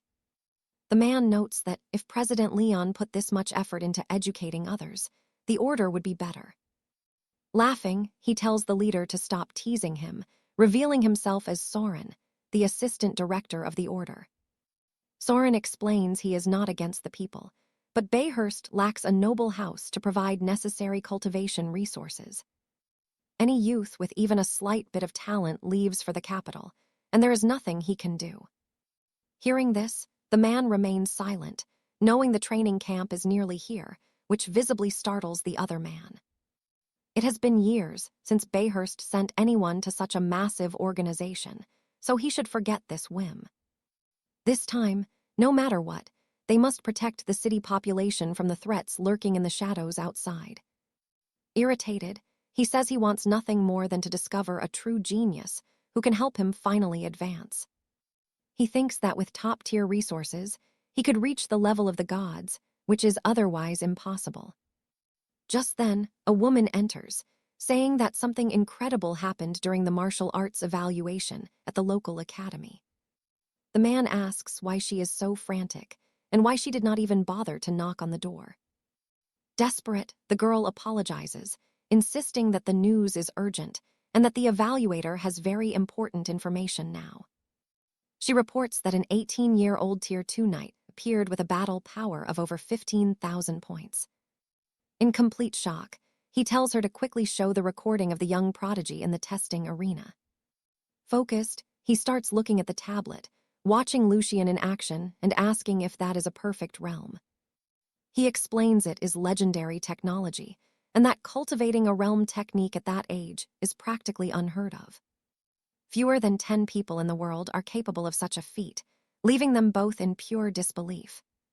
And that is where we leave it. Lucian just broke the world's power scale. Wild, right? Based on his vitality of 15.7, he is shocked to realize an 18-year-old has such incredible battle power. His strength is 10 times the average for a commoner, making him conclude that the boy must be a gifted soul. Stick with me, because this discovery sends the master into a laughing fit as he hugs the girl and calls her sweetie.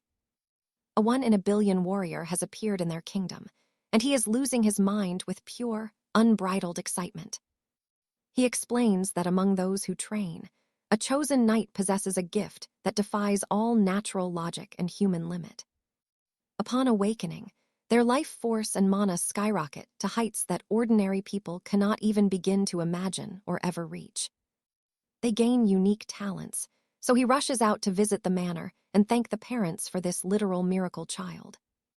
He is desperate to show his gratitude for the birth of such a legendary son in their noble and blessed land.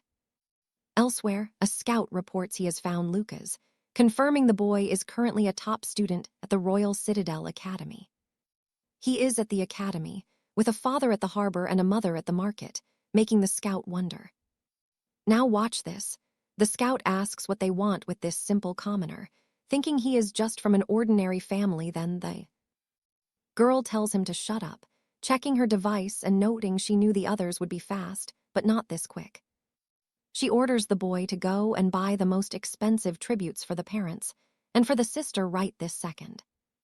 With her device in hand, she wonders if she will actually end up marrying this mysterious and powerful new young warrior.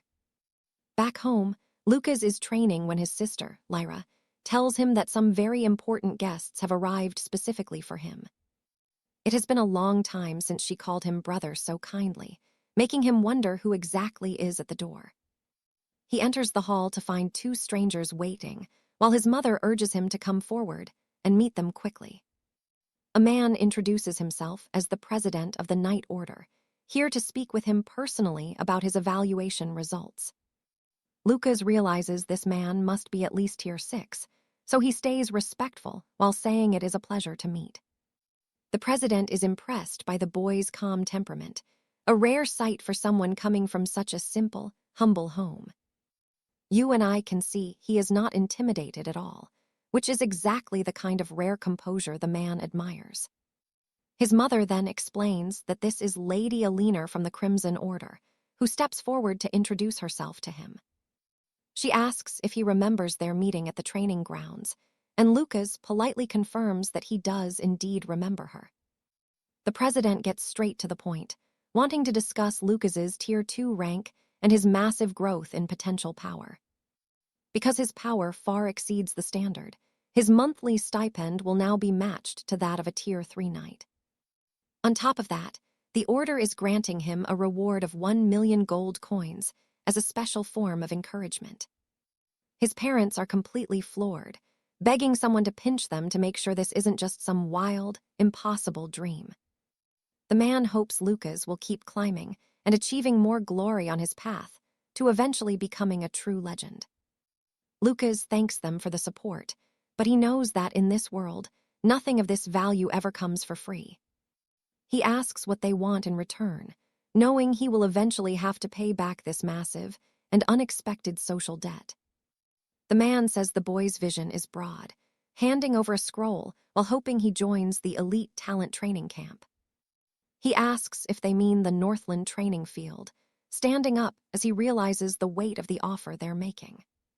He knows it is the place that gathers every gifted knight in the kingdom, but it is also a graveyard for talent. It is a place that shatters souls, like the legendary warrior Arthur, who once had the greatest hope but lost everything. The boy is warned that his future is already bright, so there is no real need to take such a risk. The president admits there are dangers, but insists this is the only way for a true talent to reach the peak. Commoners in the capital are nothing compared to the monsters training there, and he needs to be ready for that reality. Regardless, he will respect the boy's choice and waits to hear what path Lucas will decide to take for his future. Lucas smiles, declaring that he hasn't even come close to his limits yet and is ready to face the coming challenges. The man sighs and says he will return in 2 days to pick him up, and if Lucas isn't ready, he won't bother. After the man leaves, Lucas turns to Lady Alina and asks for an explanation as to why she is really here. She blushes, thinking he looks even more handsome in person, and struggles to find her words for a long, quiet moment. She explains she came to deliver a special invitation for Lord Lucas to become an honorary disciple of the Crimson Order. Curious, Lucas asks what that title entails, and she explains that he wouldn't need to attend any of the regular drills. And trust me, you and I are about to see Lucas take his very first step toward achieving true greatness. All right, stick with me because our hero just got offered the deal of a lifetime. Free gear, training, and his father as an instructor. She plans to announce him as an 18-year-old knight of the Second Circle, knowing his fame will skyrocket across the entire kingdom. Every noble family in the land would be desperate to have their children trained by a genius of his caliber. Suddenly, Arthur shuts it all down. He declines the offer, leaving the lady completely stunned by his blunt refusal. He suggests being an honorary member instead. He will let them claim he trains there, but he refuses to be anyone's disciple. The young warrior won't be tied down by titles or masters. He will only join them if they accept his specific terms. Shocked as she is, the girl agrees to the deal, securing his honorary status exclusively for the Silver Griffin Knight Academy. They promise him a monthly stipend of 11,000 gold crowns sent straight to his home, vowing never to disturb his peace. As she leaves, the house falls silent until his parents rush in, their eyes wide with disbelief at what they just heard. His mother thinks she is dreaming, hearing talk of a 1,000,000-crown reward and a huge monthly allowance for her boy. Now here is where the tension builds. His father is reeling, wondering since when his boy became a Second Circle knight. Grabbing his mother's hands, Arthur looks her in the eye and tells her this is all real. Her long night shifts are over. He promises her she will never have to sacrifice her health for work again, then turns to his father with a similar vow. No more back-breaking labor in the fields. His father has suffered enough pain for one lifetime, and Arthur is putting an end to it. He is the provider now. Soon, they will both be able to retire and live a life of comfort and peace. Meanwhile, at the Royal Alchemist Guild, Lady Alina is fuming. A week has passed, and she still cannot find the mysterious creator's name. She has scoured every medical scroll and alchemical record in the kingdom, but this genius seems to have appeared out of thin air. You and I both know why she is obsessed. The elixir Arthur brewed yielded results that completely shattered all known alchemical laws. It is far more potent than any rank 2 tonic, and even outperforms the rarest rank 3 elixirs, while offering incredible healing benefits. Even crazier, it costs less than 3,000 crowns to make, while standard high-tier elixirs can cost up to 200,000. This is the breakthrough of the century. Alina slams her desk in a rage, demanding to know where this phantom alchemist is hiding. A nervous assistant stammers that he might have a lead. The man did not just vanish, he left a massive trail.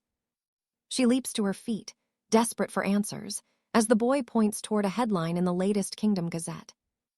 A legendary martial prodigy has surfaced in the capital, mastering 7 second circle arts at 18, with power rivaling a third circle master. This young beast is named Arthur, and he is currently a student enrolled at the prestigious Iron Wall Knight Academy. Okay, I know what you are thinking. How is a legendary alchemist just a student? Even Alina cannot believe her own eyes. Deep within the whispering woods, a bird rests by a serene creek, enjoying the peace before the entire forest begins to shake. A sudden blast of pure energy tears through the air, sending the creature spiraling as Arthur streaks past at impossible speeds. He is finally channeling the power of the astral star. With his strength quadrupled and his mind perfectly stable, Arthur is breaking every limit. His agility has reached a realm beyond human understanding. He decides to name this legendary new movement technique the cloud-chasing step. After his sprint, he stands atop a jagged peak, looking out over the kingdom as the radiant sun bathes the world in gold. This is the true potential of the lateral breathing technique. With every deep inhale, he pulls the very essence of nature into his core. His body is in a state of constant evolution, repairing itself while his senses expand to feel every leaf moving in the valley. He tests his strength with a single punch. The impact creates a massive shockwave that rattles the air like a thunderclap. His vital force is surging, and he believes he will soon be 600 times stronger than any normal human. This progress is insane. He only came to this desolate peak to gather herbs for a new tonic, but he gained a massive power-up instead. Holding the rare plants, he realizes his muscle-tempering tonic is losing its edge. It is time to upgrade his alchemical recipe. He heads back down into the dense forest, intent on refining his nutrition pills into something truly legendary for his training. Arthur had already placed an order for additional supplies at the mountain's base, and they should be waiting for him right now. Preparing to launch himself forward, he wonders just how fast he can descend this treacherous slope without breaking a sweat. Moments later, he arrives at the camp below. He approaches an herbalist to collect the rare ingredients he requested earlier. The man assures him that everything is ready and high quality. Every single herb Arthur needs is accounted for and packed. As Arthur inspects the harvest, the merchant swears they are the freshest plants in the northern territories, perfect for high-level alchemy. He asks for 10 bags of each herb at the agreed price of 500 gold coins per bundle. And that is where we leave it. The man suddenly doubles the price, demanding 1,000 gold while forcing a bulk sale. Stick with me. You and I are about to watch Alaric show these arrogant thugs why you never underestimate a stranger. Here, his word is law, and Alaric must follow his rules. Several of the man's henchmen emerge from the shadows. He mockingly asks if Alaric's parents ever taught him that sometimes resisting is just a waste of breath. Alaric asks if they'll force him into their schemes. Laughing, he tells them not to act smart without a first-rank sigil. Now watch closely. The man grows frantic, shouting that if Alaric won't listen, he'll have to taste his steel. But with a single hand, Alaric shatters a massive boulder, leaving the entire group paralyzed with shock. They stand there, stunned and completely lost as to how a mere boy possesses such terrifying strength. Alaric stares them down. He asks exactly when he was supposed to stop resisting as he holds out his hand. Everyone freezes in fear. They beg for forgiveness, admitting they were blinded by pure greed and were completely in the wrong. Alaric just sighs. The merchant, shaking, tells him he can take everything on the house for free as a peace offering. With a cold smile, Alaric reminds them that their parents should have taught them that trust is everything in trade. They thank him for the wisdom, swearing to engrave his words into their hearts as a new chapter begins. Alaric thinks to himself that he was actually ready to pay the man, but since it's free, he'll accept. Meanwhile, the merchant is left wondering what kind of world they live in now with students this powerful. He can't believe these new recruits are this insane, especially after seeing that rock turn to dust with one strike. A day later, Alaric arrives by carriage at the Ironwood province, training grounds for the elite talent trials. Walking through the gates, he wonders if this is truly a training field, as the place looks like a fortress. He spots 2 young nobles and notices they are wearing military crests, wondering if it's mandatory to display them. He wonders if crests are mandatory, as his was left on his mother's pedestal. A man asks his city. He calmly replies that he came from Silver Peak City and ran into a few minor complications on the road. A girl nearby scoffs, asking if the Silver Peak group hasn't already entered. Her friend suggests he's just a late arrival. He notes the boy doesn't even have a crest. The instructor asks if he is Alaric, the Grand Master's student. You and I both know being the Grand Master's favorite only puts a giant target on your back. Another student laughs, mocking him for being the Grand Master's clear favorite after receiving so many favors. They whisper about secret deals behind the scenes until the instructor finally barks at everyone to shut their mouths. He points Alaric toward the 𝒓𝒂𝒏𝒊𝒏𝒈 group, announcing that the integration ceremony is about to begin right now. As he joins them, Alaric wonders why they enter in groups. He figures this won't be a typical welcome ceremony. Suddenly, a heavy clanking of chains echoes as the massive iron gates begin to slam shut behind them. Panic spreads through the crowd as they realize they are being locked inside the dark, stone passage. A voice explains their mission: find the exit on the other side. Succeed and you pass, fail and be exiled. Everyone is outraged, fuming that a simple ceremony has suddenly turned into a brutal survival test without any warning. The floor gives way, and they all scream as they plummet, but Alaric remains perfectly focused and calm. They hit the ground unscathed. One student, groaning through a breathing tube, asks what kind of pathetic trap this is. Alaric ignores the complaints, focused instead on the massive, dark corridor stretching out before them into the deep. He quickly concentrates, using a specialized vision to scan the depths of the passage for any hidden threats. He realizes this is no ordinary hallway and wonders what kind of dark creatures are lurking in the shadows. One boy scoffs, saying he expected something more elaborate than this boring tunnel and simple falling trap. He turns to his friend, Leon, asking if he knew about this test and why he didn't warn everyone. Leon smirks, telling him he lacks adaptability and should stop calling himself a genius before ruining his image. Another student snaps at Leon's arrogance, throwing insults until a girl steps in to stop the fighting immediately. She reminds them they represent the same city and getting here wasn't easy, so they must all work together now. Leon agrees, saying it would be a disaster to lose in a field full of such high-level talent today. He points directly at Alaric, noting there's an extra person among them who doesn't belong in their city. He mockingly asks if this kind-hearted stranger would be willing to go ahead and scout for traps for them. So what do you and I take from this? These arrogant nobles are about to regret trying to use him as bait. All right, stick with me as we watch our hero tell the boy to try his best to keep up. Looking back, Arthur says that apex predators walk alone while only the weak travel in packs, leaving the boy speechless. Visibly shaken, the noble brat asks how he dares call him prey and vows to kill him, but suddenly stops. He notices something strange falling from the sky, several massive red spheres. One slams right in front of our hero. Arthur realizes these are mechanical golems, basically steam-powered knights. Julian mocks him, calling them the weakest of their kind. Even the weakest automaton is stronger than a Tier 1 squire, and now the field is crawling with them. The other students are terrified, paralyzed with fear. It is said these golems can fight high-tier knights all day long. Building one of these machines costs more than training a Tier 4 knight, making them incredibly rare and dangerous weapons. Julian mocks Arthur's sanity, claiming that once these golems activate, they will crush anyone who dares to move near them.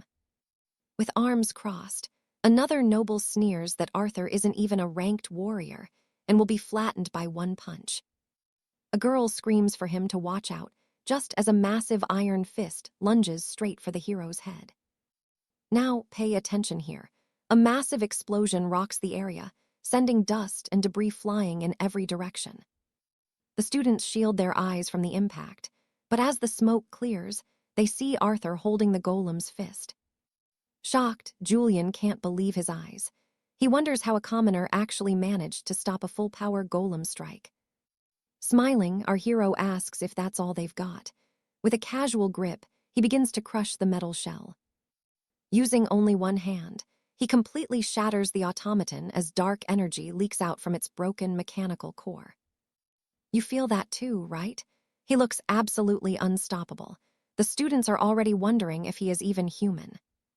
Julian begins to laugh hysterically, claiming Arthur almost fooled them, but insists these must be defective training dummies.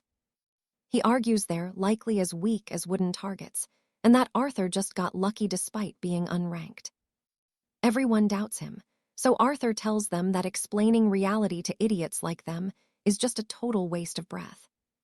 Walking up to a golem, he says if they don't believe him, he'll prove it, then leaps at the machine. He kicks the robot with all his might, and the relieved students decide the puppets must be fake after all. Julian boasts that he warned them, but behind him, the golem starts to spin with a terrifying mechanical whir.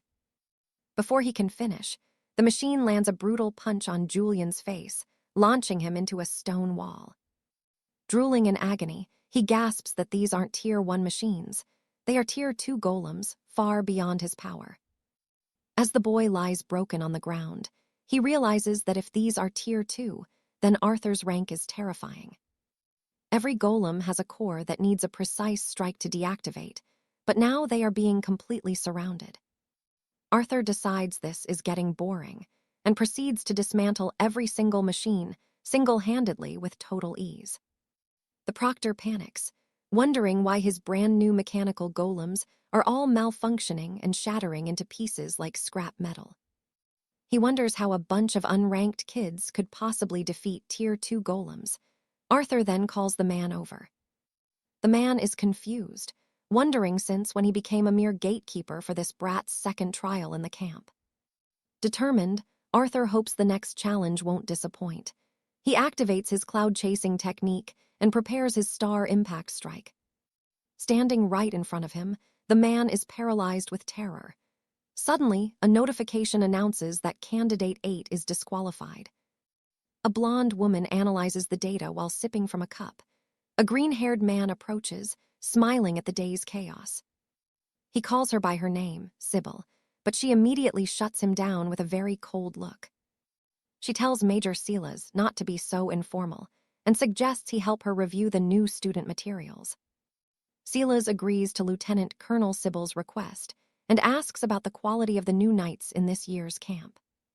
Seriously, she says that despite her efforts, only Subject 8 meets her high standards. The rest are just mediocre warriors. The others are professional fighters with fading talents. Silas notes 5 students with strength-based abilities look fairly average. He points out 3 with agility styles and 1 with a defense focus, but then mentions the rare mentalist style. Sybil says the psychic warrior is the most impressive, a girl named Lydia, only 18 years and 8 months old. Her mental powers awakened less than a year ago, and she is already approaching Tier 2 in strength. Silas calls her a true genius, comparing her to the legendary woman from their past. The colonel tells him to stop. She mentions she's prioritizing Lydia's training this year. Silas laughs, saying the others aren't bad, but then freezes. And that's where we leave it. Trust me, you and I just witnessed something absolutely shocking. All right, you and I are about to see a commoner shake up the whole academy. Another mechanical night falls. Lady Catherine wonders if that was the last one, sensing a deep threat. She feels a power level of at least rank 3. It has to be an evaluation supervisor. She enters the room to find noble men looking terrified. This was supposed to be a simple test. Guards raise shields, while others launch desperate spells. She wonders what could possibly cause such high alert. What could they be fighting? She pushes forward, desperate to know if something has gone terribly wrong. Using her special vision, she sees 2 humans clashing. But wait, the targets were supposed to be golems. Our hero notices her and wonders who she is. In response, the man looks back at her. The look in his eyes startles her. Suddenly, the door slams shut, leaving the guards looking confused. Trembling, she asks what that was. Absolute terror overwhelms her heart. Now the major demands an update. He asks where the supervisor is. Someone explains that the entrance cameras were all destroyed during the fight. Pay attention here. They lost contact with everyone in Passage 12. Things are about to get intense. She says it is no longer necessary. Suddenly, a massive crater begins to form in the stone wall.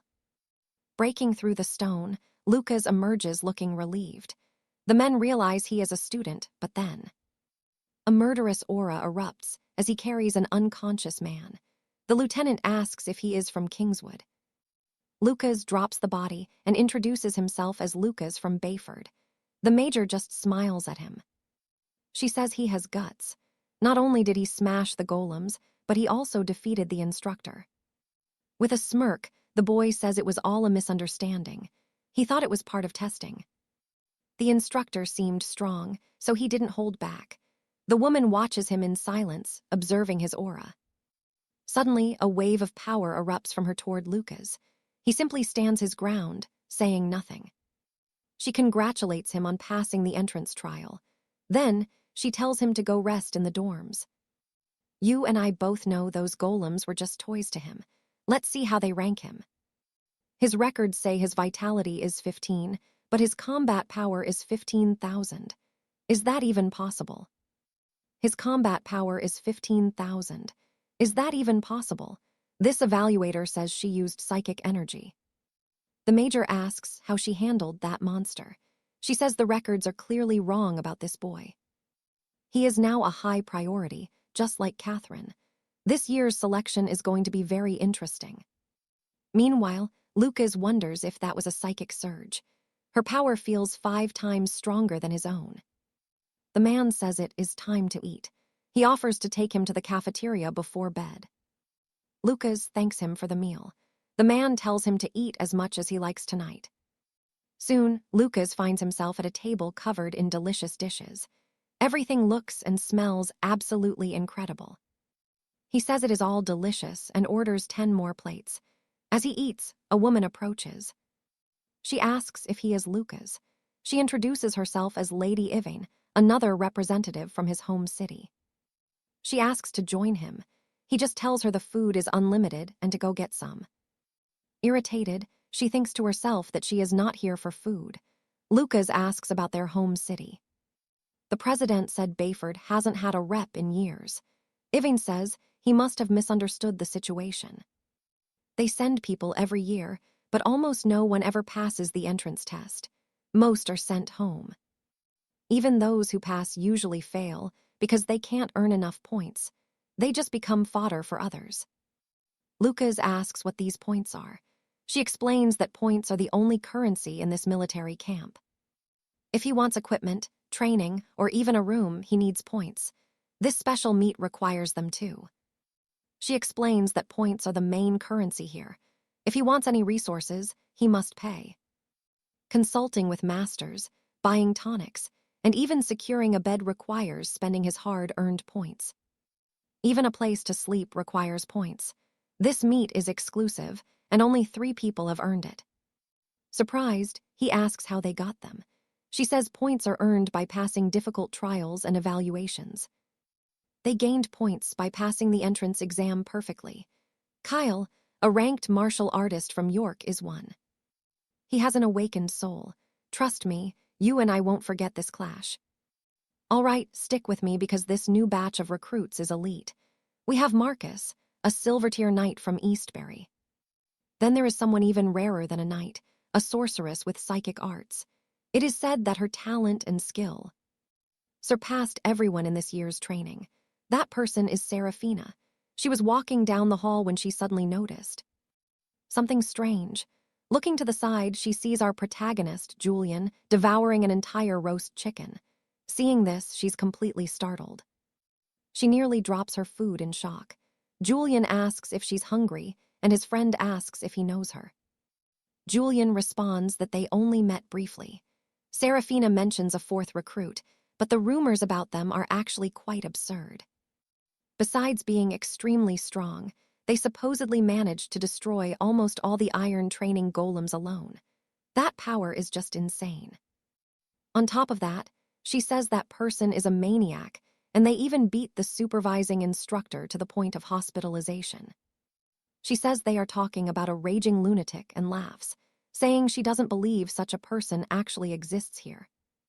Julian realizes the instructor was actually quite tough and that everyone here is talented. Handing him the map, she tells him not to worry because she believes in him. She says that with his talent and more training, he'll get stronger. She's sure he could eventually match those elites.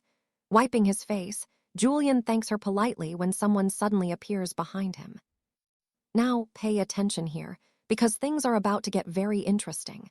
A man asks if he is the student named Julian.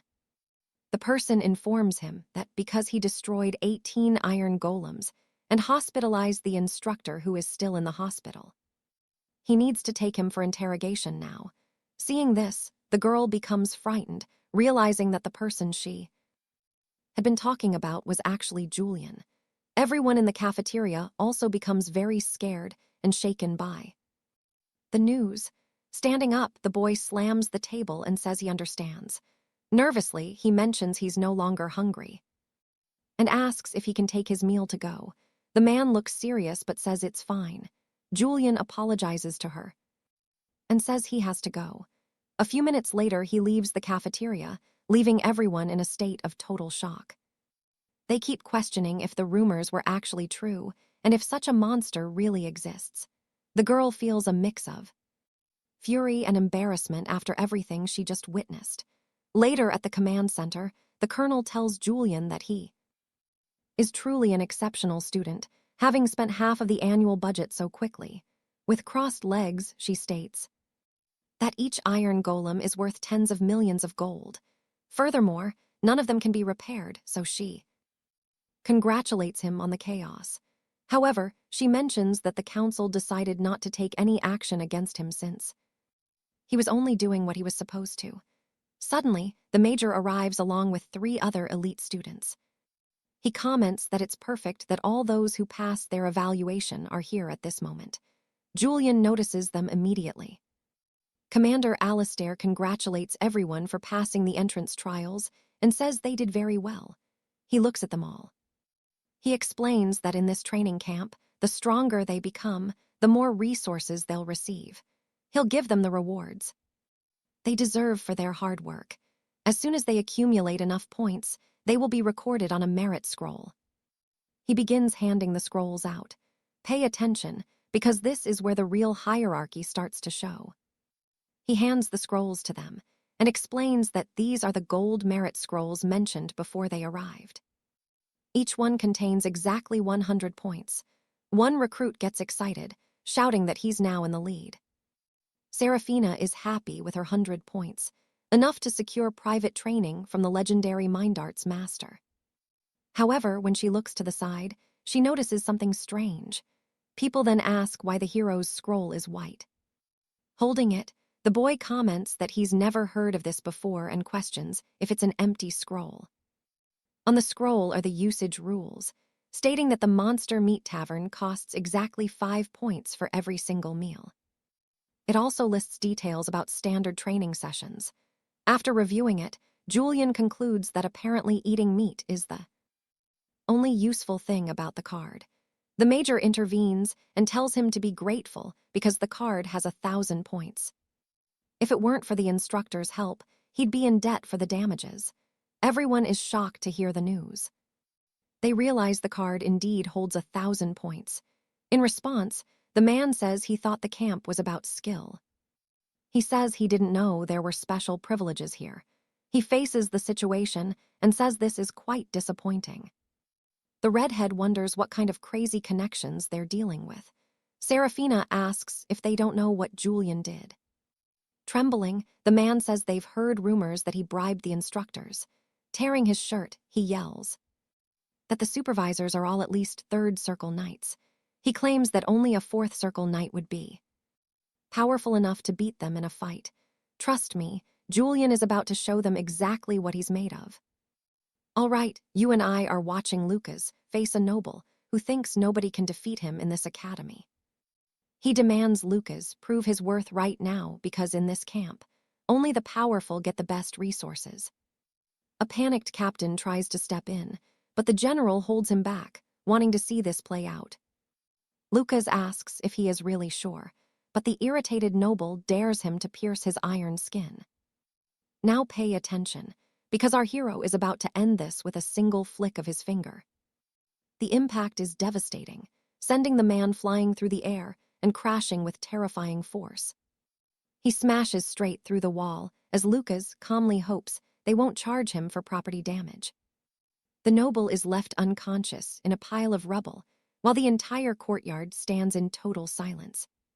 The commander just hums, impressed, as Lucas asks if he is finally free to leave this ridiculous spectacle. But the commander stops him, asking if he has already spent his merits or needs help with training.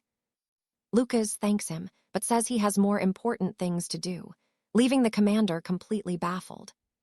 The crowd can't believe it. What could be more important than private lessons from the High Commander? I know what you're thinking, but Lucas just looks at them and says he is going to sleep. The commander bursts into laughter as the broken noble is carried away by the medics on a stretcher.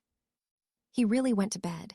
The commander laughs, while a lady officer wonders what he is planning. She calls him a high-level whetstone, a force that will sharpen the skills of every knight around. She asks the commander if he remembers their own days at the academy, and his expression turns serious. He admits those memories still make his heart burn, back when he was the undisputed king of knights. The lady notes that while physical power gives some knights a massive lead, it isn't the only way. These physical monsters can reach power levels of several thousand, easily crushing opponents ranked much higher than themselves.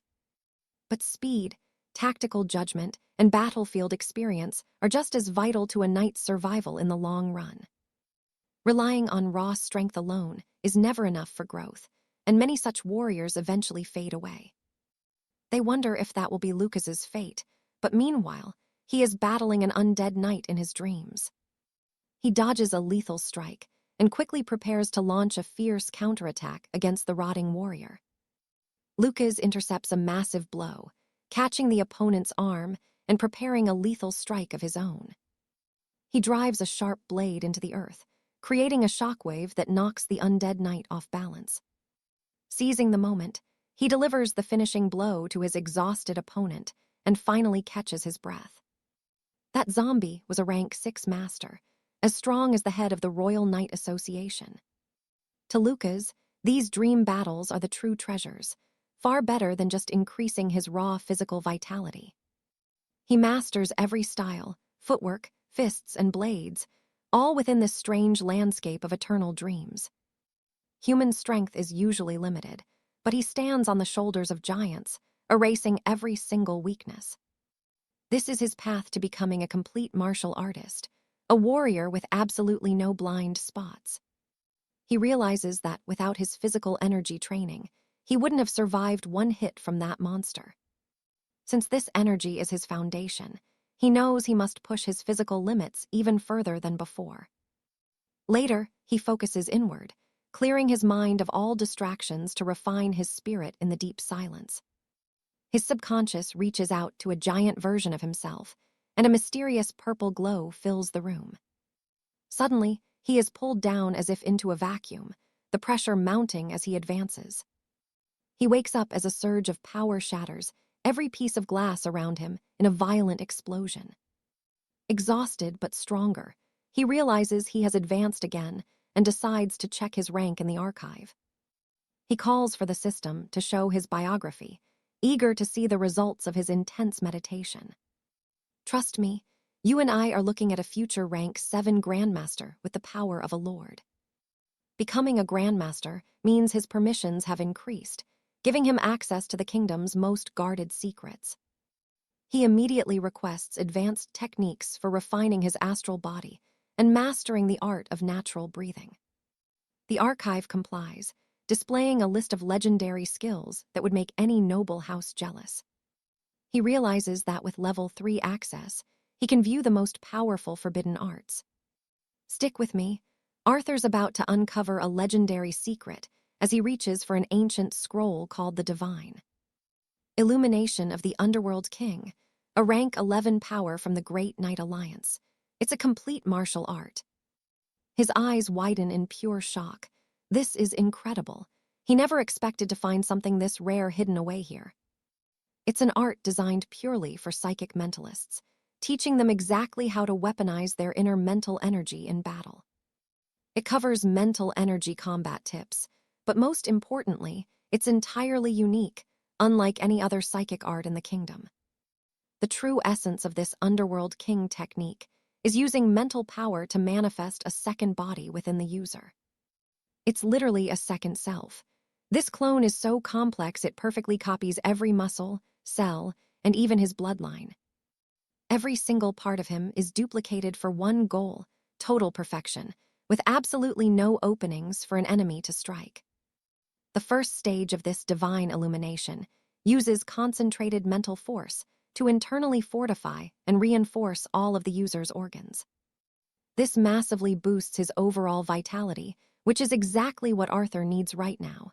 But there's a catch to it. While he can already spike his combat power, his core vitality has stayed the same, and it's always been his biggest weakness. You see, if he can overcome this one hurdle, every single one of his stats will skyrocket beyond any normal limit. People have clearly underestimated 10,000 years of ancient knightly wisdom. Knowledge like this is nearly impossible to create today. Examining the scroll, he recognizes the name 𝒂𝒂𝒂𝒂𝒏𝒊𝒏𝒈, a legendary genius who was truly one in a million back then. Arthur believes 𝒂𝒂𝒂𝒂𝒏𝒊𝒏𝒈 was a being above all others, standing supreme even among those at the legendary rank 11 tier. Yet, even with such god-tier talent, the collapse of human civilization couldn't be stopped in the ancient past. Right now, he realizes the path ahead is still massive. He needs to give every single second to becoming truly invincible. He must push himself harder than ever. Fast forward 1 month later at the training camp, inside the psychic testing chamber. Alina is undergoing intense training with her newfound powers. She stands ready on a complex, puzzle-like mat as the trial begins. Suddenly, golden projectiles fly toward her. Using every bit of her mental energy, she slices through them with perfect surgical precision. She doesn't even move a muscle. Each beam of her power carries a sharp silver blade. Nearby, her tutors are watching. They remark that her progress is incredibly fast. They point toward a room, noting that her control is reaching elite levels. She can easily control 3 stars now. Once she masters 6, she'll officially enter the realm of a level 1 mentalist. Alina bows deeply, thanking them and giving all the credit to her head tutor for her rapid growth in power. The tutor says it's all her own effort, but then she pauses. She's noticed a major flaw in Alina's mental fortitude. Alina starts getting nervous as the woman asks if someone has left her with some kind of deep-seated mental trauma. Now, let's look at this. Arthur's face immediately flashes through her mind as she recalls her humiliating past defeat. She admits it's true and asks how to fix it. The head tutor's answer is chillingly simple and very direct. She must find the person who broke her spirit and either defeat them or kill them to erase the trauma forever. Alina is in total shock. She never expected such a brutal solution. Confused, she wonders if she can actually do it. The tutor mentions her skills are growing so fast that taking him down shouldn't be a problem at all for her. Alina knows Arthur has spent all his time sleeping lately. She wonders if his skills have completely stagnated during this month. Because of his laziness, she thinks she finally has a chance. Nearby, the major leans against a wall and asks for updates. The woman says Alina is talented, but her spirit is still too fragile. She continues, noting their training is nearly done. They've taught the students everything they can. With only 1 or 2 months left, the camp evaluation is drawing very near. She asks about Arthur, but the news isn't good. Every time they check on him, he's just found fast asleep. They've officially deemed him a lost cause. The man remembers telling the class they could sleep all day if they wanted. His companion sighs, saying he shouldn't have been so literal. The major then asks if the plan for Arthur has changed. They once wanted to use him as a whetstone for others, but now they say he isn't even worth a glance. He says to just leave the boy alone, or Cedric might tear him to shreds during the final evaluation very soon. The man says he isn't afraid of anyone. Meanwhile, across the camp, Sarah is exhausted while she's busy sweeping the floors. A friend offers to help her finish up. Sarah admits she envies the elites who earn 100 points so easily. That's enough to live on for 2 months. Commoners like them have to save every penny and endure hunger just to survive. Changing the subject, the woman asks what that Arthur guy from her home city has been doing all this time. So what do you and I think? Arthur started with a bang, but now, he's just a ghost in the machine. All right, you and I are about to see why our main character has been locked in his room this whole time. Is he hiding in fear? The young lady doubts it. Leo isn't the type to just run and hide from anyone. She tells her friend to rest while she handles the chores. Suddenly, a shout rings out. It looks like Julian is making a move. He's challenging fourfold gravity. The girl shudders, remembering how she nearly passed out after 20 minutes in a Tier 2 chamber. Her friend grabs her hand, insisting they go see the spectacle. Nervously, she can't help but wonder what Leo is actually doing. While she worries, our hero is actually elsewhere. That hulking knight from earlier is currently pushing his limits under triple gravity. Someone notes he's been in there for 4 minutes. That's 80 seconds longer than his previous record. He's actually doing it. As he ends the trial, the crowd erupts in cheers for Julian. They're all amazed at how hard he pushed himself today. 4 minutes under triple pressure is no joke. Bathed in their praise, Julian wonders if he should actually try for Tier 4. Now watch this. Someone tells Julian that mastering fourfold gravity will finally make him a rank 3 Knight of the Realm. Julian just rubs his aching head, acting humble while soaking in the glory. He then asks how that lazy Leo is doing. The instructor sighs, saying nothing has changed. Every time someone checks on Leo, the boy is just fast asleep in his bed. People only ever saw him sleeping. Julian remembers when he couldn't even touch Leo, but those days are over now. But no matter how slow the turtle is, it can catch the rabbit if the rabbit sleeps for a whole month. He wasted 1,000 sovereigns just to nap. This is Julian's chance. Speaking of the devil, look who just walked in. Julian greets him with a sneer, asking if he finally finished his month-long nap. Leo completely ignores him, focused only on food. He's mostly annoyed at how much he had to spend on meals.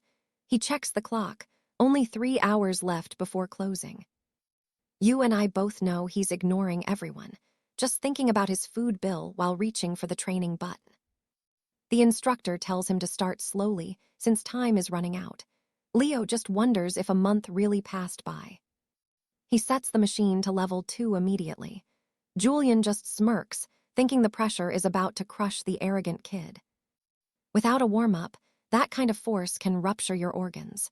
Julian thinks Leo is either a complete idiot or way too cocky. The crowd waits for the system to activate, expecting Leo to collapse. But as the gravity hits, Leo doesn't even blink.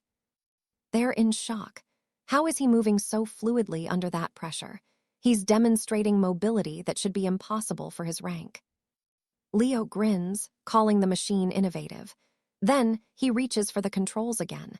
The instructor thinks he's finally quitting the trial. The men start trembling as they approach the glass. Is that really Leo? He's demonstrating mobility that shouldn't even be possible. How can he move so fluidly under that massive weight? Inside, the boy grins, thinking this whole setup is actually quite innovative. He reaches for the controls again. The instructor thinks he's finally going to stop because the pressure has become too much. But Leo presses the button anyway. A sharp, irritating beep echoes through the hall as the system recalibrates to a higher level. Everyone wonders what's happening. He just cranked it to fourfold gravity. He focuses, his mind sharpening under the crushing physical weight. It feels like the weight of a mountain. Suddenly, he drops and slaps the ground with his hand, bracing his core. This leaves everyone in total shock. The instructor is sweating, completely unable to understand how the boy is still standing. Elena walks over, complaining about how exhausted she is and how annoying her tutor was. Then, she looks to the side. She notices the massive crowd. Why are so many people gathered here? They're all stunned, staring into the room with mouths open. They're absolutely dazed. Alina pushes forward to see the spectacle herself, but when she looks through the glass, she freezes up. She sees something impossible. Leo is casually doing a handstand, showing zero signs of struggle under the intense gravitational pressure. He's using only 2 fingers. Alina points at the glass, asking if that's really Leo. Julian is in total shock now. How is he this strong? Was that month of sleeping actually some secret training? Meanwhile, Leo thinks fourfold gravity is actually fun. It's time to get serious. He stops his handstand and walks to the console. The crowd watches as he presses the button. He increases it to 5-fold gravity, leaving everyone terrified. He then activates his breathing technique, the legendary Earth mode of the Knights. One observer asks if this is even real. They can't believe their eyes. What kind of monster have they been mocking? The most arrogant nobles arrive, questioning if this is a trick. Julian is there too, stuttering that it simply cannot be. He presses his face against the glass, unable to comprehend the reality before him. Now, the quintile force is fully active. Leo realizes this weight is perfect. It's exactly what he needs to perform the movements of the celestial body forging technique. This technique requires massive pressure to work. However, even this is still not enough for what he truly wants to achieve. And trust me, you and I are about to see if he finally pushes himself past the absolute limit of any human. He collapses, paralyzed by the weight.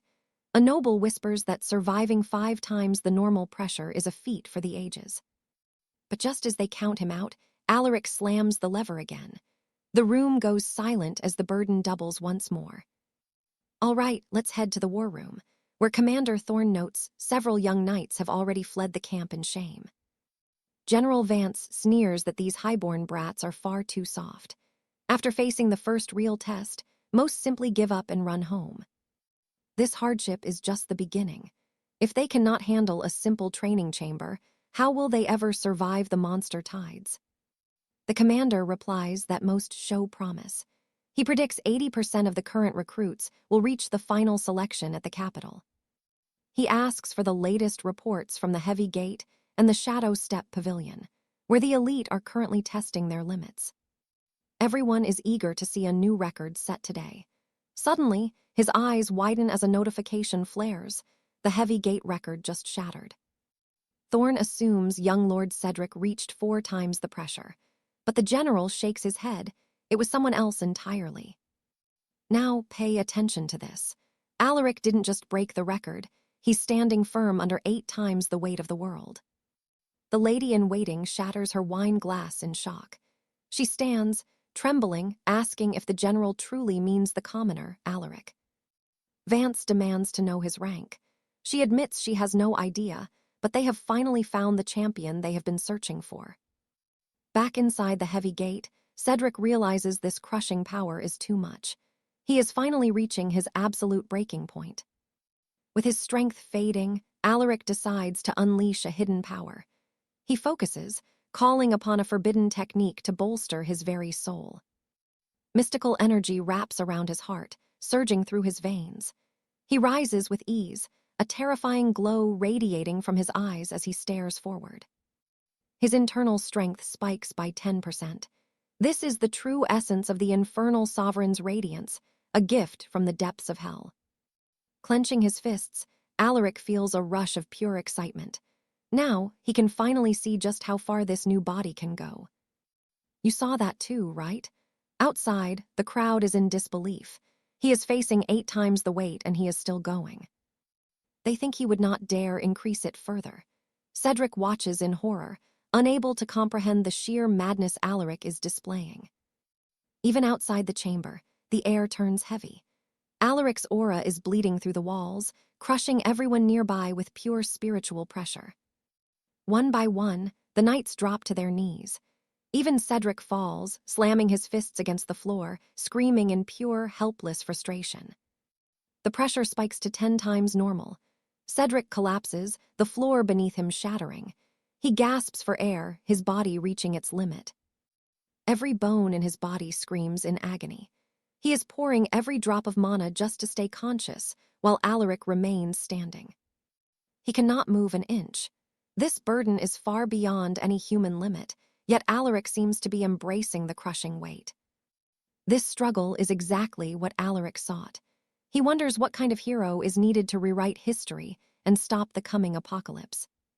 Is it someone with ancient bloodlines? A genius with infinite resources? No, fate requires something much more dangerous than simple talent or wealth. The answer is a man who can shatter his own limits. Inside that crushing room, Alaric stands tall, a beacon of pure willpower. While the others remain pinned to the cobblestone, Alaric stands firm. Cedric struggles to open his eyes, watching the monster he once mocked.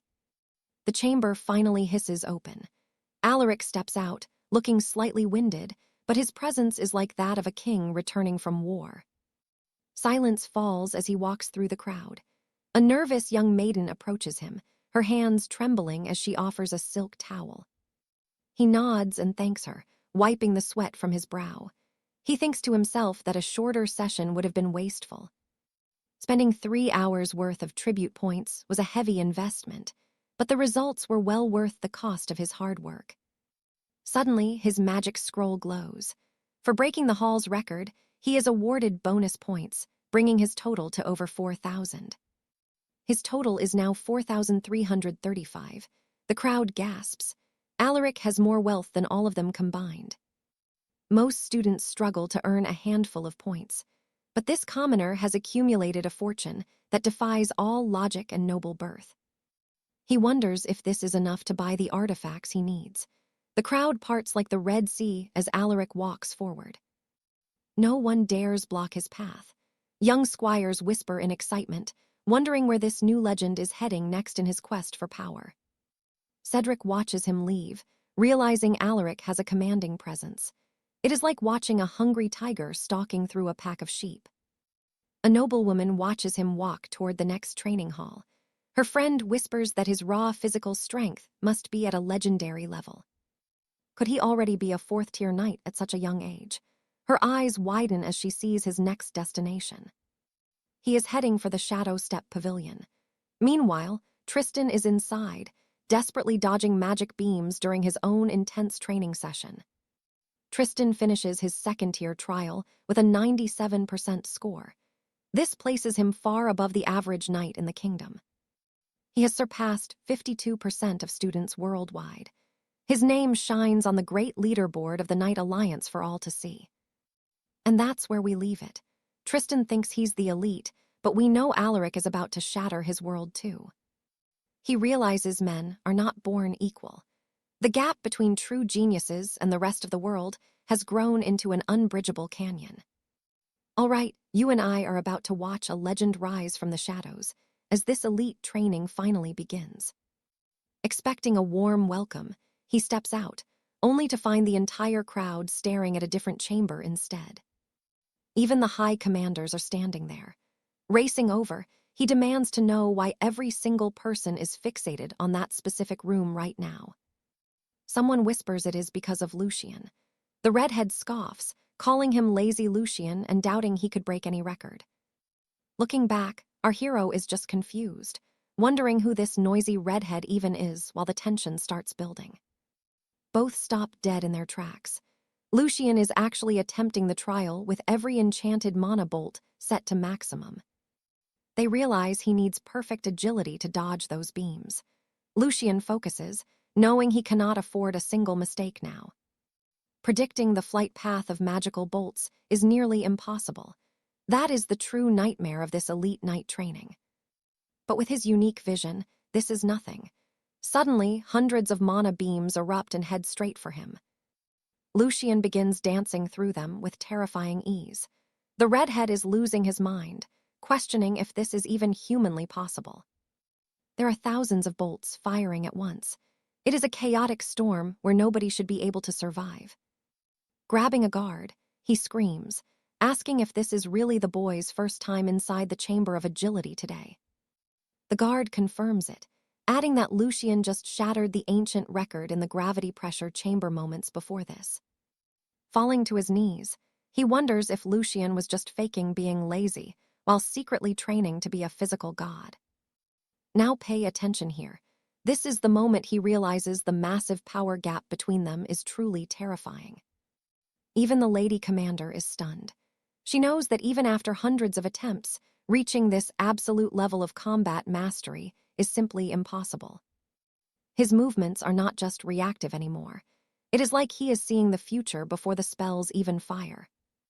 To prove it, Lucian tilts his head slightly, perfectly predicting a beam that was aimed right for his temple. Her eyes widen in shock. How can a mere recruit track multiple magical sequences all at the same time?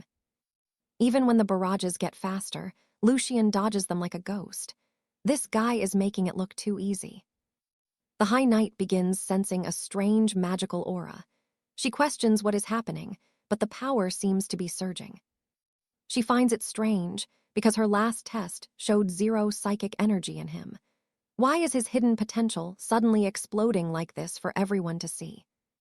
His movement synchronization hits 162%. Lucian thinks this training is perfect for pushing his limits even further. He feels his body becoming faster with every second. A notification suddenly rings out that Rank 2 is officially cleared. The other knights watch in awe, whispering that the second trial seemed like a walk in the park for him. You and I both saw that coming, right? He looks completely relaxed despite just finishing a trial that breaks most men. Crossing her arms, the lady commander wants to see his true breaking point. She immediately triggers the Rank 3 training sequence. Thousands of iron spheres are launched into the room, an immeasurable storm of steel flying straight toward our hero now. The redhead breaks into a cold sweat. Rank 3 is a suicide mission that very few knights have ever survived.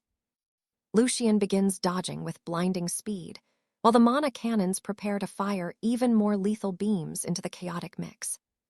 Standing in the center, he admits this is finally getting difficult. The angles of the beams are designed to trap him. There is no room left to move. Now, Lucian is forced to push his body beyond the limits of human physics. A massive magical explosion rocks the room as the beams collide. Somehow, he emerges from the smoke completely untouched and calm. The High Knight is speechless. This secret stage was only recently unlocked, and only the elite Rank 5 masters ever reach it.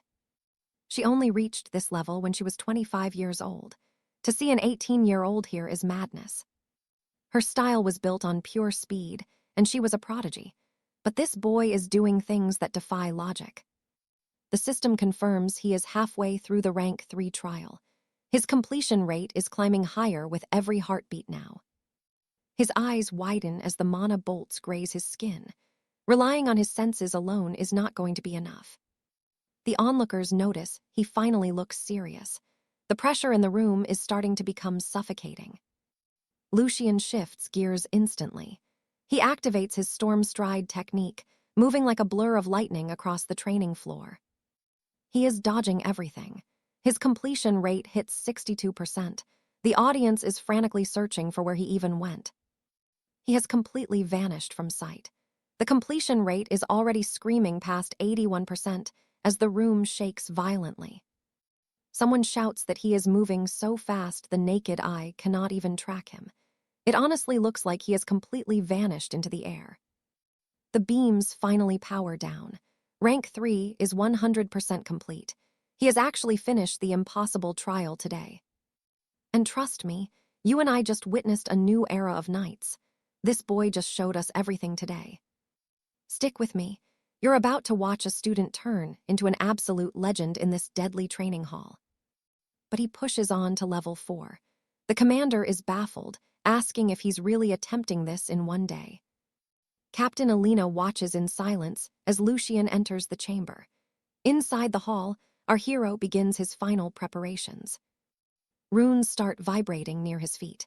Arcane towers rise before him, firing intense beams of pure, concentrated magical energy.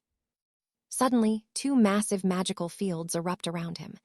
One glows crimson, while the other burns a brilliant sapphire blue. Lucian looks up at a web of crossing mana bolts. The spectators wonder if anyone could actually dodge them all. Rufus is frozen in shock. Yet, Lucian has already cleared 30% of this intense 4th trial floor. The commander notes that since he's past this stage, he wants to see how Lucien handles the true test ahead. Scanning the field, Lucien realizes he's hitting his limit. Even with wind-step techniques, his speed is barely enough to survive. He needs a plan. Determined, he triggers the sacred flame of the Dragon King's divine light to break his limits. Enveloped in emerald fire, he takes a stance. With both arms extended, he prepares for the next wave of attacks. Now watch this part carefully. Time seems to freeze as Lucien enters the legendary state known as temporal sense. He dodges with ease, finally realizing his soul energy has officially reached the Tier 3 rank of a mentalist. The captain watches him from the shadows, completely paralyzed by a state of absolute shock. The wall ahead fractures as a lady knight appears, recognizing Lucien as a legendary soul weaver. Purple energy radiates from the captain. Her subordinate screams she's crazy, but she's only focused on testing him again. She ignores the warnings and prepares to strike. To see his true power, she activates her legendary phasing skill. Lucien continues weaving through the arcane beams. He senses her energy closing in fast on his blind side. As the blade nears his face, the boy simply smiles. He readies a counterstrike to meet her head-on. He unleashes a devastating blow that shatters the captain's ability. She reels back, unable to believe her own eyes. A sharp pain stabs her chest. She admits he's a mentalist, but his raw power rivals her own strength. Lucien grins, knowing he's untouchable. But he's exhausted. The temporal sense has drained almost all of his soul energy. He's reached the halfway point of floor 4. He didn't expect the divine light technique to burn his vitality. His body can't take any more of the sacred flame's power. It is time to stop before he collapses entirely. He finally lets a beam hit him. The trial ends as a golden scroll appears, showing his official results. He finished 56% of the tier. That score puts him above 97% of the kingdom's masters. You and I both saw that coming, right? The observers are floored because Lucien just outclassed every veteran knight. Rufus is in tears. He only hit 52%, leaving Lucien nearly 45% ahead of him. Lucien looks at the ranks. 3% of people are still ahead, meaning 10 million knights are still stronger. Alina congratulates him. He's shattered the gravity record and set a new standard for movement in the Academy's history. Alina asks if his next goal is engineering or the soul chamber. His answer, it catches her completely off guard. Neither. He's starving and heading straight for the cafeteria. The commander can't help but roar with deep, booming laughter. Alina is left speechless, but the commander just laughs. Soon after, they summon Lucien to the high command room. The general explains he called the boy for a small evaluation to discuss his incredible future within the kingdom. Lucien admits he tried the barracks blood collection runes, but the standard needles couldn't even pierce his skin. The commander knows that without extreme physical toughness, breaking those legendary records would be absolutely impossible. Alina pulls out an enchanted needle for high-ranking knights. This should be strong enough to draw his blood. She takes his hand and pricks his finger. Suddenly, the orb glows with a rating of 24.65. The general is stunned. He hasn't seen such a young Tier 3 knight in nearly 10 years. Now, they want to measure his actual combat power. Lucien decides to give them a show and go all out. He focuses his mind. It's time to see exactly how far his limits can push him in this world. He unleashes the perfect flame fist technique, striking the dummy with 8 consecutive bursts of sheer celestial impact. Lucien decides to give them a show. He focuses every ounce of his soul energy for one final strike. Lucien unleashes the perfect flame fist, striking the dummy with a combat power exceeding 100 million points of force. Trust me, you and I just witnessed a monster's birth. Listen closely, because reaching rank 5 combat power usually takes years, but this boy, he is a complete monster. The commander declares him a graduate, free to roam the kingdom, and promises to send a report to the Knights' Council immediately. He needs to update the boy's ranking, while the High Lady looks on in total shock. clearly expecting one final challenge. She reveals there is still a final test involving a resonance crystal, an ancient relic found in the kingdom of Leonis long ago. Discovered a century back, it is now used to measure the psychic depth of true mentalists. All he must do is touch it. He just needs to channel his inner energy directly into the core. When she places her own hand on it, her score glows. It reads 143.5. The commander is stunned to see her own power has actually increased lately. She scoffs, saying she does not spend her days idling like he does. He just fires back, telling her not to insult his lifestyle. As the hero finally steps up to the crystal, the man laughs off her comments about him being the weaker of the two. He could not believe for a second that this boy could rival her strength, but the lady simply tells him to be quiet. Now watch this part carefully. Lucian focuses, pouring every ounce of his psychic energy into the device until the air starts humming. Raw power erupts from the crystal, leaving the instructor breathless. How is this possible? His mental score is huge. 113.56. But look closer. His mental purity is 20.3, which is absolutely unheard of. For any psychic, gaining even 1 point of purity is a nightmare. It requires the kind of focus that few ever master. It is like folding a thick tapestry until it is the size of a single gold coin. She stands there in absolute disbelief. He is only 18 years old, yet his skill is beyond words. Calling him a prodigy does not even come close to the truth. The commander is equally stunned, muttering that this level of talent is so impressive it practically borders on the divine. Hearing that, the woman snaps and hits him aside, before rushing to the boy to ask if he already has a master. She wonders if he has studied mental arts before. Lucian calmly explains that his master already taught him a very unique cultivation method. Apparently, this master taught him many secret techniques. She sighs, realizing her suspicions were right all along. He is already taken. It was obvious from the start. Sir Alistair notes that even with a teacher, this level of raw talent is terrifying. I know what you are thinking. He must have trained for years. But then, he asks when Lucian's talent first awakened.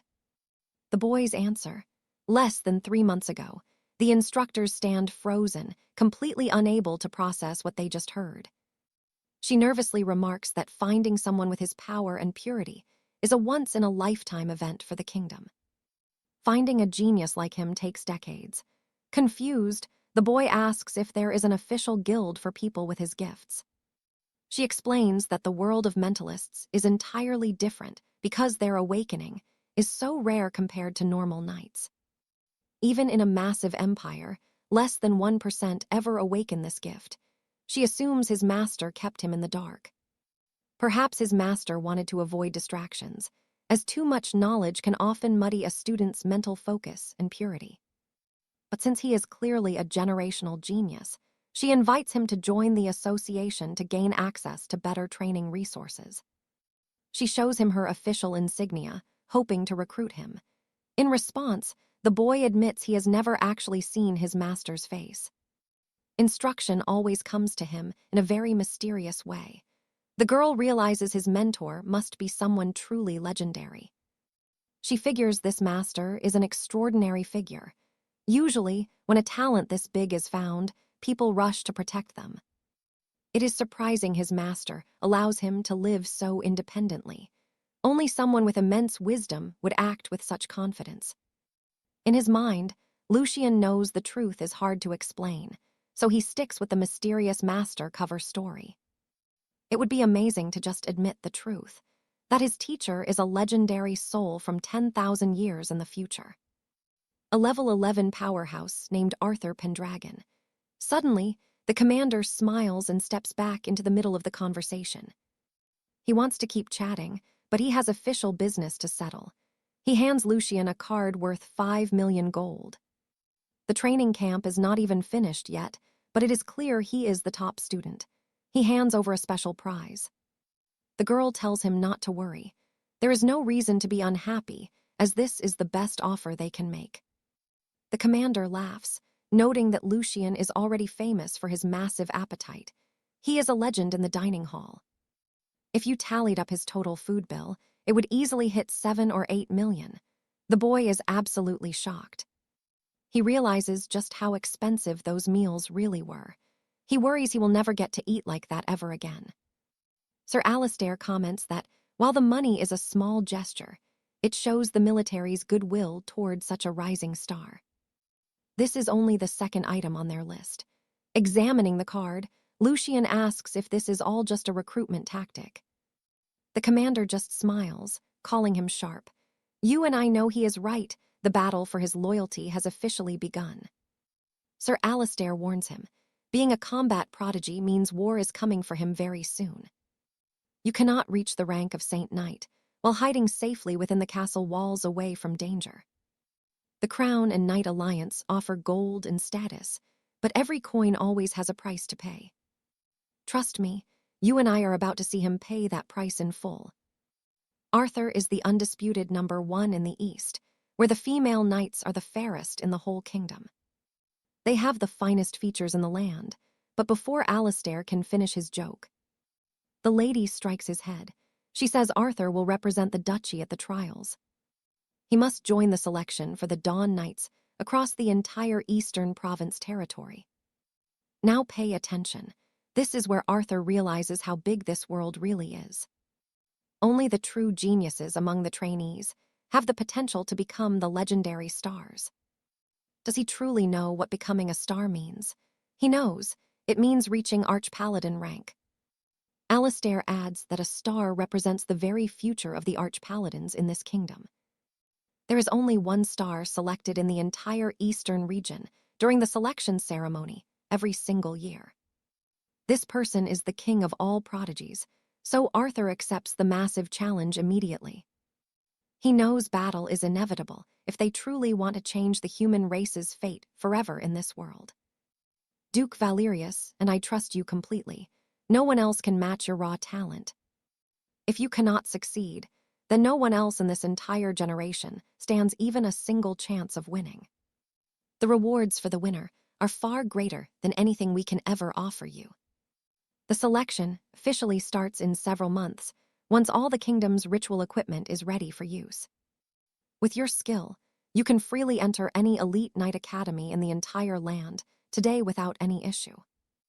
Arthur stays silent as he departs, simply choosing to stay for the free castle food for a bit longer. Alistair laughs, betting the young boy is just here for the royal gourmet meals today in the castle. The lady is envious of his talent, but Alistair knows he is truly different from all other men. He is destined for greatness, not to be a common man in this dark era. Arthur will surely bring transcendent changes to the world. They live in one day. Later, at the Knights' Association in Bastion City, Arthur finally returns to the capital after a long journey. He thinks about how long it has been since he last stepped inside these halls. Suddenly, someone screams, calling for Baron Sterling and announcing that Arthur has finally arrived. You and I both know the tension in this room is about to explode. The girl nervously opens the door and tells him to go see the president now while they wait. A man stands to welcome him, surprised by how young and promising he looks today in person. He mocks Sterling, saying not everyone can reach the precious goal they truly desire. The man in the hat says one more Arthur won't change their city's fate much. Baron Sterling is furious, demanding to know why Arthur has left the training camp. He demands an explanation for why the boy isn't still training with the other knights at the main camp. Arthur hands over an envelope, saying the head instructor asked for a formal signature now on this document. The visitors laugh, wondering if Arthur committed some kind of fraud at the camp during his stay there. They think he wants Baron Sterling to take full responsibility for his big mistake, now in front of everyone. In a fit of pure rage, Baron Sterling grabs the secret letter and tears the envelope in half without even glancing at the contents. He sees the official evaluation and stands there frozen in shock as the others mock him. The man warns Sterling not to be fooled, but Sterling has one big question. When did you actually become a rank 3 knight? He asks through a video call later today in shock. The man is shocked to realize he is speaking with Chief Instructor Valerius himself now. Young Lady Alara joins the call, recognizing her grandfather's voice from afar and asking many questions. And that's where we leave it. You and I know this is only the beginning. All right, you and I are about to see a regular training day turn into a high-stakes noble power play. Lord Sterling tells Lucius to get to the point, acknowledging the secret documents he asked the messenger to deliver. He notes that Lucius will represent the Suncrest territory in the upcoming solar trials for the Eastern Kingdom next month. As the strongest prodigy this year, there is no longer any reason for him to stay in the training camp. The surrounding knights are completely speechless. Meanwhile, the old master realizes his granddaughter mentioned a powerhouse earlier that day. At the same time, an instructor berates her, asking how a noble could struggle under such weak physical pressure. Suddenly, the old man understands that her mention of a monster was actually about the young warrior Lucius. Sterling says he won't delay him further, but the lady interrupts, needing to discuss the materials for his spirit blades.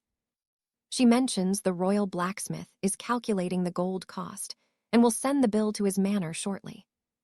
She urges him to pass the final evaluation so he can access the 𝒂𝒂𝒅𝒆𝒚 grid to buy rare supplies himself. Now watch closely, because the Lord is about to find out exactly who he is dealing with here. In total shock, the president asks if it is true he is about to be certified as a master arcane mindweaver.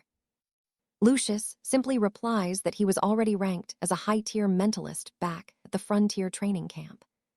The Lord laughs, realizing he was right all along. The boy is a true genius born within their city walls. The elderly master begins laughing like a madman, obsessed with the terrifying 270,000 power level. Outside the Martial Guild, the president offers a private carriage home, but the boy politely declines the royal escort. As he boards a hired carriage, he reflects on how in this world of steel, pure power achieves everything. The driver asks about his bond with Lord Sterling, noticing the high-ranking official seemed unusually friendly with the boy. Thoughtful, Lucius realizes even a commoner can sense the Lord's good mood and claims they only just met today. Suddenly, the driver slams the brakes as a massive banner falls from the sky, blocking the entire road ahead. Lucius steps out and is stunned to see the sigil of the Valor Combat Academy being publicly insulted. And yeah, I know what you're thinking. A random challenger. This is about to get very ugly. A man stands before the gates, shouting that he has come to humiliate every single warrior in the academy. People recognize him as the rogue knight from the 4th tier, who has come to dismantle their legendary name. Knowing the headmaster is recovering from wounds, the villain mocks the academy for its recent success in recruiting noble students. Irritated, the man says if they dare display a banner of strength, they must be ready to defend it. The headmaster stands tall, declaring that since they raised the sign, they have the power to keep it standing. Channeling energy into his fists, he swears he built this legacy with nothing but his own strength years ago. He asserts he could hold his ground then and will do so now. Seeing this, Alina calls her father. The father insists he is fine. The villain Blackwood mentions Lucius, wondering how such a weakling trained a prodigy. Alina snaps back, explaining that Lucius is not her father's student, but just a loyal member of their guild. The man snarls that he doesn't care. All he knows is that Lucius's reputation cost him half his gold.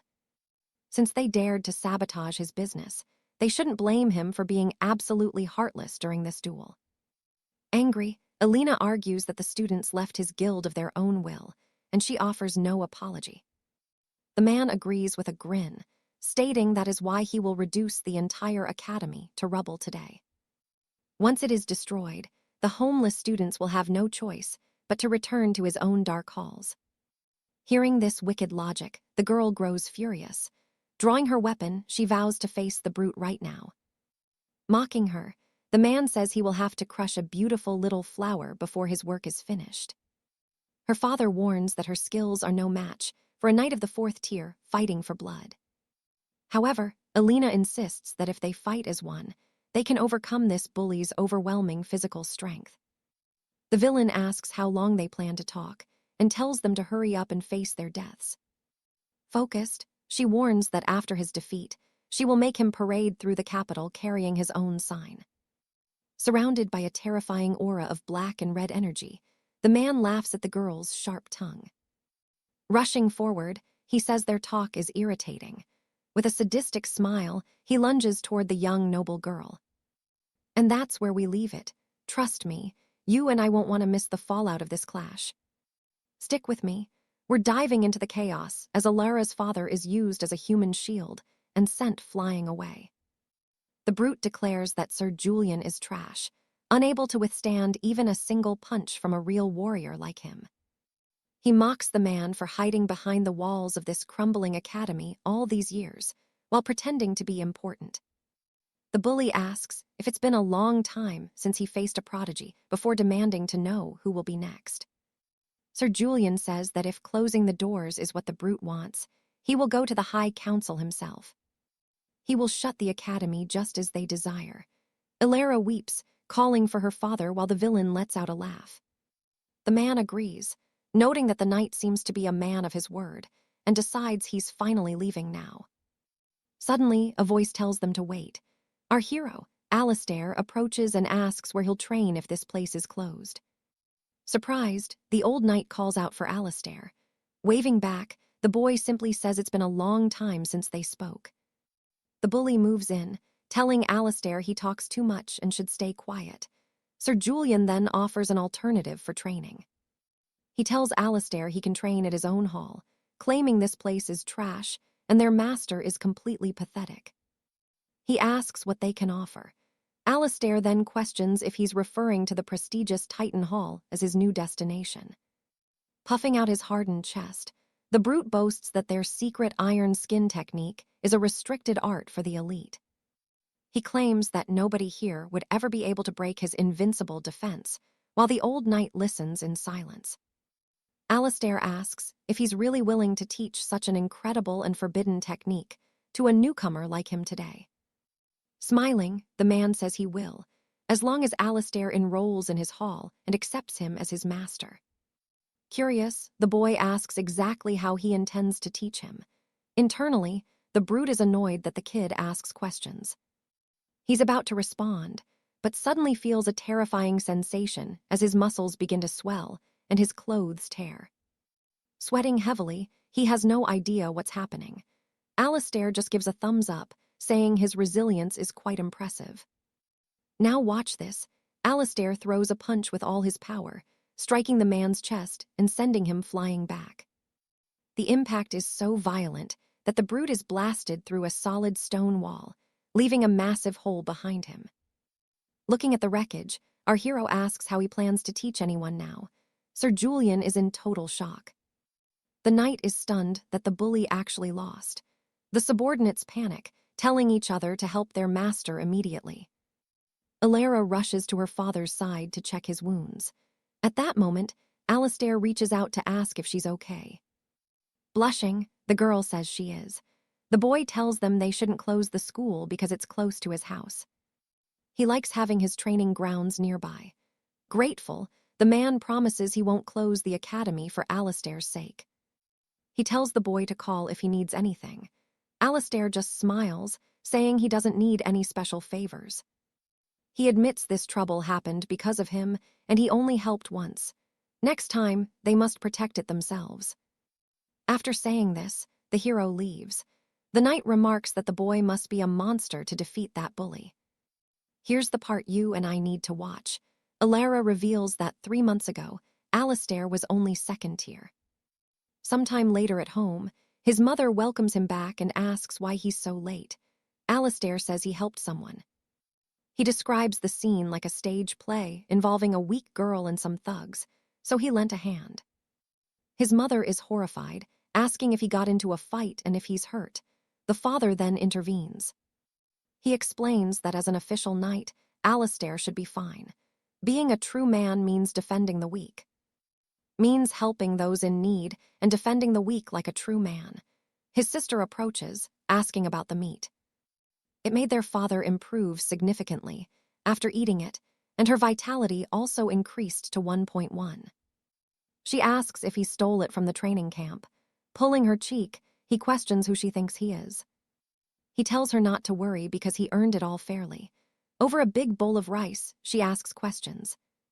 She asks if the training was difficult and tells him he shouldn't push himself too hard because of his health. Staying safe is the most important thing. The father laughs, saying she really doesn't know anything about his son's drive. He feels that passion buried deep in the boy's heart and knows he will truly become an incredible person soon. He tells him that even if he fails at great things, the family will always be there. Alistair says he knows. He understands that to keep these joyful days, he needs to become stronger so no one gets hurt ever again. Sometime later in the wild, an enraged undead beast appears near him, but is quickly annihilated with a single punch. You and I just saw it. Looking at his hand, he knows he can now defeat a 6th-tier undead knight. All right, you and I are watching a legend in the making. He's reached the command center, but he's visibly shaken. That terrifying aura from the undead knight still haunts him. Can he really face it? For now, he cautiously moves in. Suddenly, he feels it. That same dark presence. The monster leaps from the fortress, smashing the ground with a bone-shattering force.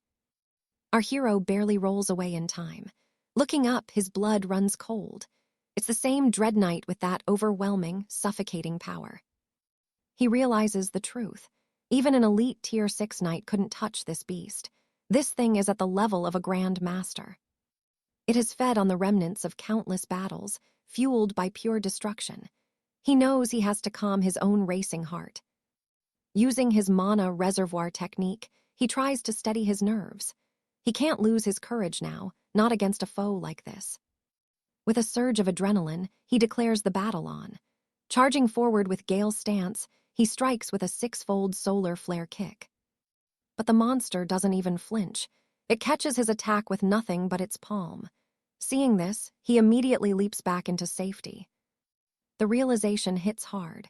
Even with his movement buffs and a 6-fold impact, he didn't leave a single scratch on the beast. Frustration starts to boil over. Without hesitating, he lunges again, this time using Inferno stance combined with a 10-fold solar flare strike. The shockwave is massive, shattering the stone beneath them, but his heart sinks. Even this didn't work. The undead knight is totally unharmed. It protected itself with some kind of mystical barrier. He remembers the legends. Grand Master Knights possess an invisible, impenetrable force field. This shield is legendary. They say not even heavy arrows or crossbow bolts can pierce it, and this monster clearly has that power. Now pay attention here, because this is where the fear really sets in. Is this thing even going to attack him? He sighs in relief, realizing it's only defending. But that's bad news too. His attacks are being reduced to nearly 0% effectiveness. He thanks the heavens this Grand Master zombie doesn't see him as a threat. It just stands there, passively blocking every single strike. The gap between Tier 6 and Tier 7 is like a mountain. The difference in power levels is absolutely insane to witness. He can't deal any damage. What now? He stares it down, searching for a weakness. Defeating this thing means gaining Grand Master memories. That thought keeps him going. He charges again, throwing a barrage of punches against the shield, desperate to find a single opening. He's fuming. He throws a punch so heavy it actually slides the monster back, but looking closer, still not a single dent. Wait, he notices something. The force field isn't totally invincible. It's weakening, even if it's only by a tiny, microscopic amount. At this rate, he'd need to strike it 1,000,000 times just to break through. Luckily, his recovery technique keeps him from collapsing. A normal knight like Sir Darian, the third would be exhausted by now. Should he retreat? Maybe come back when he's reached a higher rank. His arcane power is already at Tier 3. That could be his secret weapon. He realizes he still has one last trick. He hasn't mastered combat spells yet, but arcane sages always use their energy to boost their physical strikes in battle. He almost forgot. He's a Tier 3 arcane sage. Compared to his sword skills, his mental power is actually much more lethal. He takes a second to focus, condensing all his energy. He can't shape it into a physical weapon yet, but this should work. Using every ounce of strength, he slams his condensed arcane energy directly against that shimmering force shield. It actually feels different. It's working, but it's still not enough to shatter it. He uses his momentum to spring high into the air for one final effort. Gathering his maximum arcane power, he condenses everything into a single point. From high above, he drives his energy downward like a hammer. You saw that, right? A crack actually appeared on the shield, but he's not done yet. He's seeing red and condensing more power. With intense fury, he hurls his energy with everything he's got. It's a relentless barrage of arcane crystals smashing against the barrier. Piece by piece, the shield starts to crumble. He's exhausted, running on fumes, so he decides it's time for his ultimate plan B.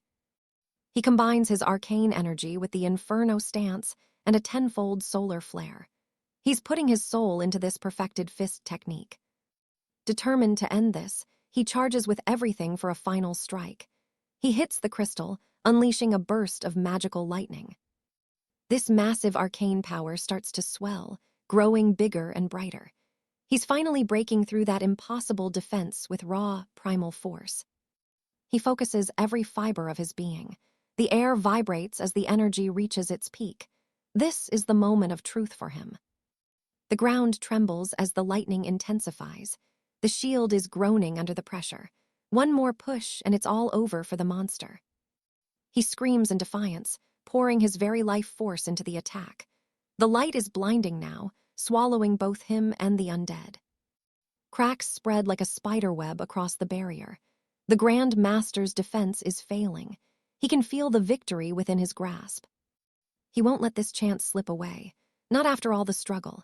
He pushes harder, the arcane energy roaring like a wild, untamed beast. The monster finally looks concerned. Its passive defense is shattered. The sheer weight of his will is literally tearing the air apart. The explosion of power is deafening. Stone and shadow fly everywhere as the final layer of the force field finally gives way. And trust me, you and I are about to witness what happens when a legend finally breaks his limits. Absolute chaos. All right, you and I are watching Lucas face an undead knight, declaring that a hero's soul shall never truly perish. He vows to inherit the knight's will, and the corpse actually smiles as dark shadows begin devouring his rotting form. Lucas is caught completely off guard as a flood of ancient memories suddenly starts rushing through his mind, beginning with the day the knight became Grand Marshal, even as the kingdom crumbled under the weight of an approaching, unstoppable darkness. In one tragic memory, his young daughter is sobbing, begging her father not to leave them for the front lines. He tells her that as Lord Commander, he must stand guard at the edge of the world until his final breath. He confronts a gargantuan great worm, a calamity-level threat so terrifying that just looking at it freezes his blood. People whisper about the dread of the East, amazed by Master William's incredible strength as he prepares for the impossible clash. His strike is their only hope, and the crowd roars as the old legend actually manages to slay the beast. But then, the vision shifts to him bleeding out on the cold ground, wondering if this is how heroes die. He hears the High Council has launched Project Solstice, a desperate plan to concentrate all humanity's power into one warrior. They are trying to forge an unprecedented level 12 champion, a titan of power the world has never seen before. He wonders if hope remains, filled with regret that he will never live to see the world's ultimate fate unfold. Now let's pause for a second. Lucas is in total shock, realizing just how heavy this Grand Marshal's life was. The depth of these memories is deeper than anything before, revealing the truly magnificent life of a warrior named Alaric. A master of the fist, Alaric's combat genius and life experiences are now being burned directly into our hero's mind. Because of this, Lucas's own combat skills are evolving at a speed that honestly should not even be possible right now. He rockets through the tiers, moving from basic mastery to advanced, and finally reaching the peak of ultimate combat insight. Looking at his hands, he feels a terrifying level of control. the hard-earned fruit of a master's entire lifetime of struggle. Master William is the name mentioned most in Alaric's memories, right alongside the names of his beloved wife and daughter. He realizes Master William was the true creator of the Starforge technique and was a legendary figure of the past. A man of the year 10,000, known as the Dread of the East, who even the great Lord Sterling admired. It seems Sterling once survived the Dread's attacks and used that enlightenment to forge a unique and powerful combat style. But Lucas can't find this specific secret in the visions. He wonders if it's buried somewhere much deeper in the soul. Navigating the chaotic sea of the master's mind, he suddenly spots something glowing amidst the fragments of the night's past. It is a strange, shimmering orb, and the moment he touches it, Lucas's entire soul is pulled into another dimension. Transported into a lost memory, he stares at a shadow and asks what monster could possibly be hiding in that darkness. In the distance, he sees the back of Alaric himself, just standing there, silently watching something out of view. Watch closely here. Suddenly, blinding rays of pure solar light explode from Alaric, making Lucas shield his eyes in shock. When he looks again, he's speechless. The legend of the Golden Crow, the ancient emperor of the sun, comes to life. 10 golden crows represent 10 burning suns, all appearing in the sky at once, bringing an end to all life below. Rivers dry instantly, and the earth shatters. Pure, infinite heat incinerates everything, leaving absolutely no living thing in its wake. This devastation is the peak of Alaric's lifetime of training, a godly skill meant to ascend him to a higher realm. This unparalleled technique, known as the 10 Sun Dawn, was his ultimate weapon designed to conquer the 8th tier of power. Later, back in his room, Lucas sits on his bed, feeling this immense new power vibrating through his entire spirit. While training, he realizes his internal mana has undergone a complete transformation, evolving into something far more potent and dangerous. Deciding to test his limits, he tries to condense the energy and is shocked to find how easily he can do it. The energy feels familiar, yet the sheer quality of it is like comparing night to day. It is on another level. If a normal knight's mana is like thin air, and a commander's is like a soaring eagle, his is different. Lucas's energy is now like a sphere of solid steel, heavy, dense, and far more powerful than anything he's ever felt. He's thrilled with this massive upgrade, but as he looks out the window, he accidentally causes a nearby building to tremble. He's stunned that a mere thought was enough to lift heavy objects outside. His mental strength has become absolutely terrifyingly high. He realizes his telekinetic power is now 10 times stronger than before, allowing him to manipulate his surroundings with total ease. He has officially stepped into the realm of true legends. Now, he's certain he could take down an elite knight effortlessly. So what do you and I take from this? With just one thought, he can now crush elite 4th-tier warriors. Trust me, you and I are about to watch this young squire become an absolute legend in the kingdom. He manifests a mana field around his body, a thin layer he can strengthen with soul power. Even pushing his limits, the shield doesn't reach 1% of the High Knight's aegis in his room. He thinks having an equivalent mana field is the beginning of becoming a High Knight commander himself. This is a seed that will grow into a tree of true martial will. Later, he's by the sea. Sitting on a chair under the open sky, he uses his device to explain the drills have ended. No more beast flesh meals are provided, so he must now experiment with cultivating with alchemical elixirs. A tired lady from the Alchemist Guild arrives, realizing she's just dealing with a simple young student. Confidently, she thinks this deal will be a piece of cake. Lucian politely asks the woman to sit. He mentions hearing the steaks here are excellent and asks if she wants lunch while they talk business. She agrees politely, wondering how to start. Lucian then orders 40 medium-rare portions of their finest steak. Shocked, she wonders if he's a glutton or truly plans to eat 40 portions in one go. She calculates the massive bill and wonders if he'll embarrass himself by asking her to pay it. Now pay attention here. Lucian asks if she wants anything, then snaps at the waiter to hurry. He interrupts her, and demands the dishes be served quickly because he's starving for a good meal. She thinks he's a glutton, but then he begins reciting her name and entire private family history. He identifies her as Lady Helena, 22, originally from a famous noble barony in the Silvervale province.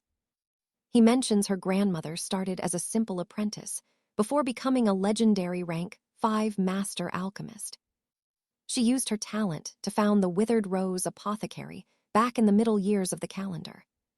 He notes they have over 200 branches, once prestigious throughout the entire Dawnridge Kingdom decades ago.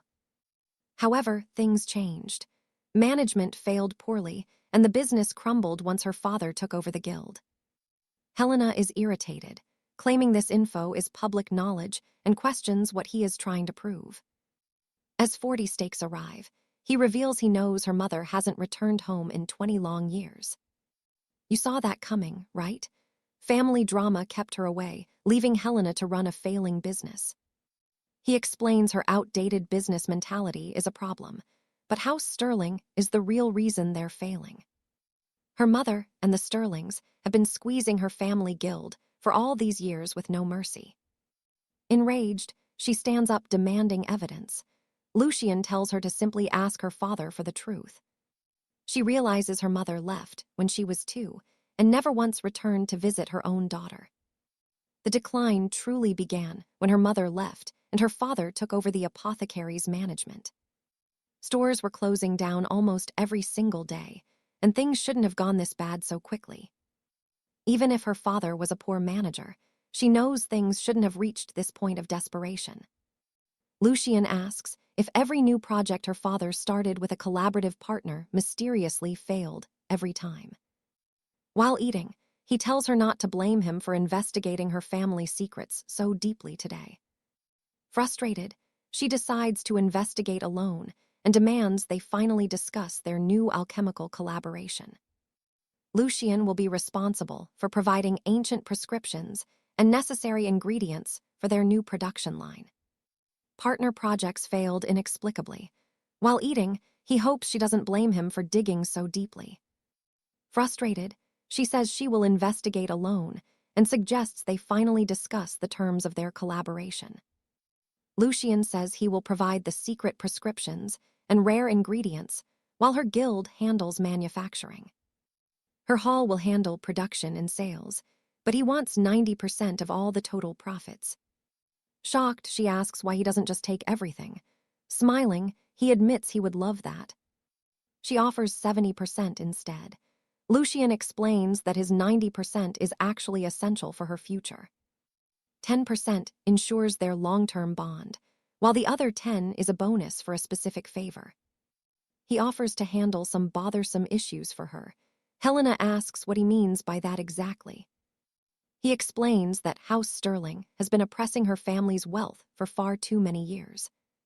Trust me, you and I are about to see her finally retaliate and reclaim her lost honor. All right, you and I are about to see a noble girl lose her cool as she senses a strange energy near her. He tells her to observe carefully. Shock hits her like a tidal wave when she realizes he is actually a mentalist. An 18-year-old knight with skills that rival the city's best, while also possessing the rare gift of a mind mage. Even though she is no warrior, she understands the sheer power behind these legendary credentials. This kid is dangerous. Lucas mentions she was the one who brought it up, so she should not assume his research was done alone. Developing such a complex elixir recipe requires help. Lady Helena immediately asks if there is someone else behind his work. He calls her clever. That extra 10% is the price for his own power and the influence of his hidden backer. He challenges her, asking if there is any contract in this entire world more profitable than the one he is offering. Helena goes quiet. If his words are true, she must eventually face the House of Sterling, regardless of her own desires. Even without a thirst for revenge after 20 years, those villains would never show her mercy or let her live in peace. Pay attention here. This elixir research is the perfect excuse for them to strike, so she finally agrees to his terms. She accepts the 90% profit split, marveling at his terrifying talent, sharp mind, and the ruthless methods he has displayed. Grinning, Luca's hands over the flash drive, containing the secret formula for the vitality elixir that strengthens muscle and bone.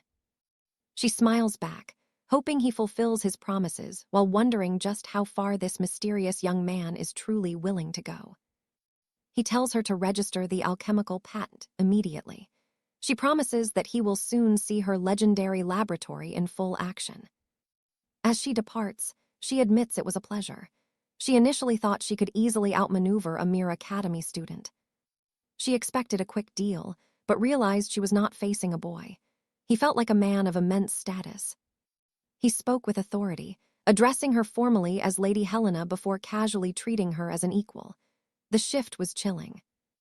A waitress approaches to settle the bill. Lucas admits he was the one who ate everything, then asks for the total. The waitress smiles, revealing he ordered 90 items, totaling a massive 115,200 gold pieces. She offers a discount to 115,000. Panicked, Helena asks why there are 90 items when he only ordered 40. The waitress explains he ate 40 meals here and ordered 50 more to take away. Then she asks for the payment.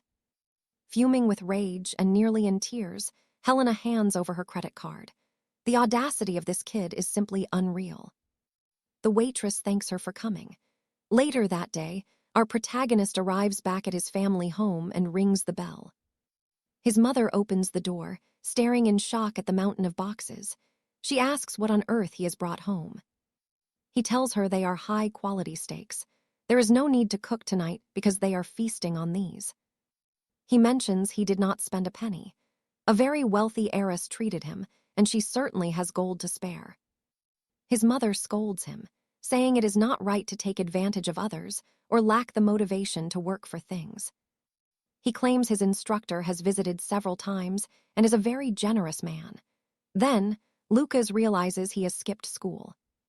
It has been far too long since his last lesson.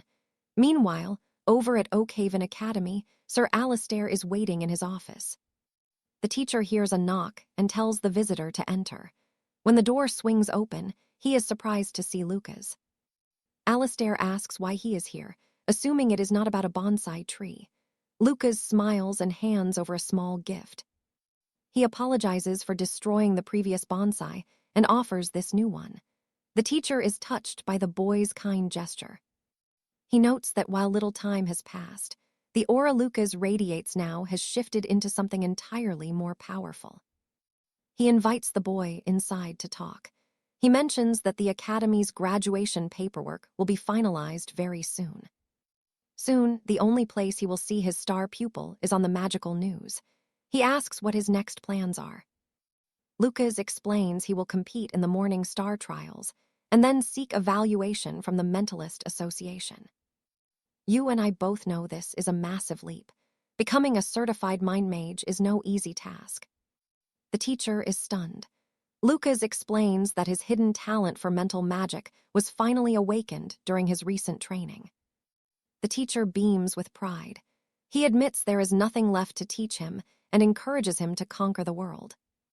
He tells him to go forth and achieve greatness. After their talk, the boy says his farewells and leaves the room.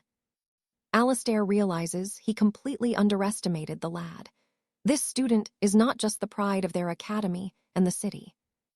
He will eventually become the pride of all humanity. Later, in class 2, the philosophy teacher is busy giving a lecture. He tries to discuss deep concepts, but the constant noise from the back of the room begins to grate on his nerves. Furious, he slams his book down, shouting for everyone to wake up. And trust me, you and I are ready for what happens next. All right, you and I are diving into the story of a legendary warrior, returning to his boring old night school. Master Thorn warns that grades matter for their final rank, but the students are basically dying of boredom back there. One guy turns to his buddy Keen, asking if he wants to hit the local tavern after the bell finally rings. Keen turns him down, though, telling his friends to go on without him because he just signed up for extra training. He is officially joining the combat guild for evening drills, leaving his friend totally stunned by this sudden change. He asks what has gotten into him, while Master Thorn gets visibly annoyed with their constant whispering in the back row. Thorn demands to know what is so important and orders them to stand, tired of them ignoring his entire lecture today. Just as things get heated, Lucian walks through the door and calmly announces that he has finally returned to class. Master Thorn smiles, welcoming him back, but the other students are in total shock that this legend is actually standing there. They never expected to see him again, and immediately the room explodes with crazy rumors about where he has been hiding. Some say the Duke wants him to marry his daughter, while others spread even wilder theories about his secret life abroad. Thorn welcomes him properly, and Lucian explains he simply wanted to finish his studies in history before moving on for good. The teacher agrees, and our main character walks past the stunned crowd toward his old desk with a calm, steady gaze. Thorn tells everyone to focus, and Lucian opens his book, but the kid next to him can barely even breathe right now. He wonders if this is a dream, sensing an incredible pressure from Lucian, who is rumored to be a Tier 2 knight. His old friend watches him closely, realizing that Lucian has transformed into someone else entirely, until the final bell finally rings. Thorn dismisses the class, and as Lucian stands to leave, every single pair of eyes in the room is glued to him. He waves goodbye, promising to remember them all, leaving the students feeling honored just to have sat in the same room. After the goodbyes, Lucian finds his old friend Keen and gives him a quick hug, telling him to keep working hard. Lucian promises they will hang out again, and hearing this, Keen actually starts to tear up from the genuine kindness shown. He swears that no matter how hard the training gets, he will make it into the Knight Academy to stand by Lucian. Back in his room later that night, Lucian is satisfied after finally securing an order for some very rare, high-level ingredients. He now has everything needed to brew the muscle-strengthening tonic and the marrow-nourishing elixir to boost his physical stats. Now pay attention here, because even with the materials, getting the right weapons is going to be a total nightmare. He needs to pass his combat evaluation soon, or he risks exposing his true strength before the big selection trials even begin. Checking the magic archives on his device, he decides to browse the catalog of high-end gear currently available for purchase today.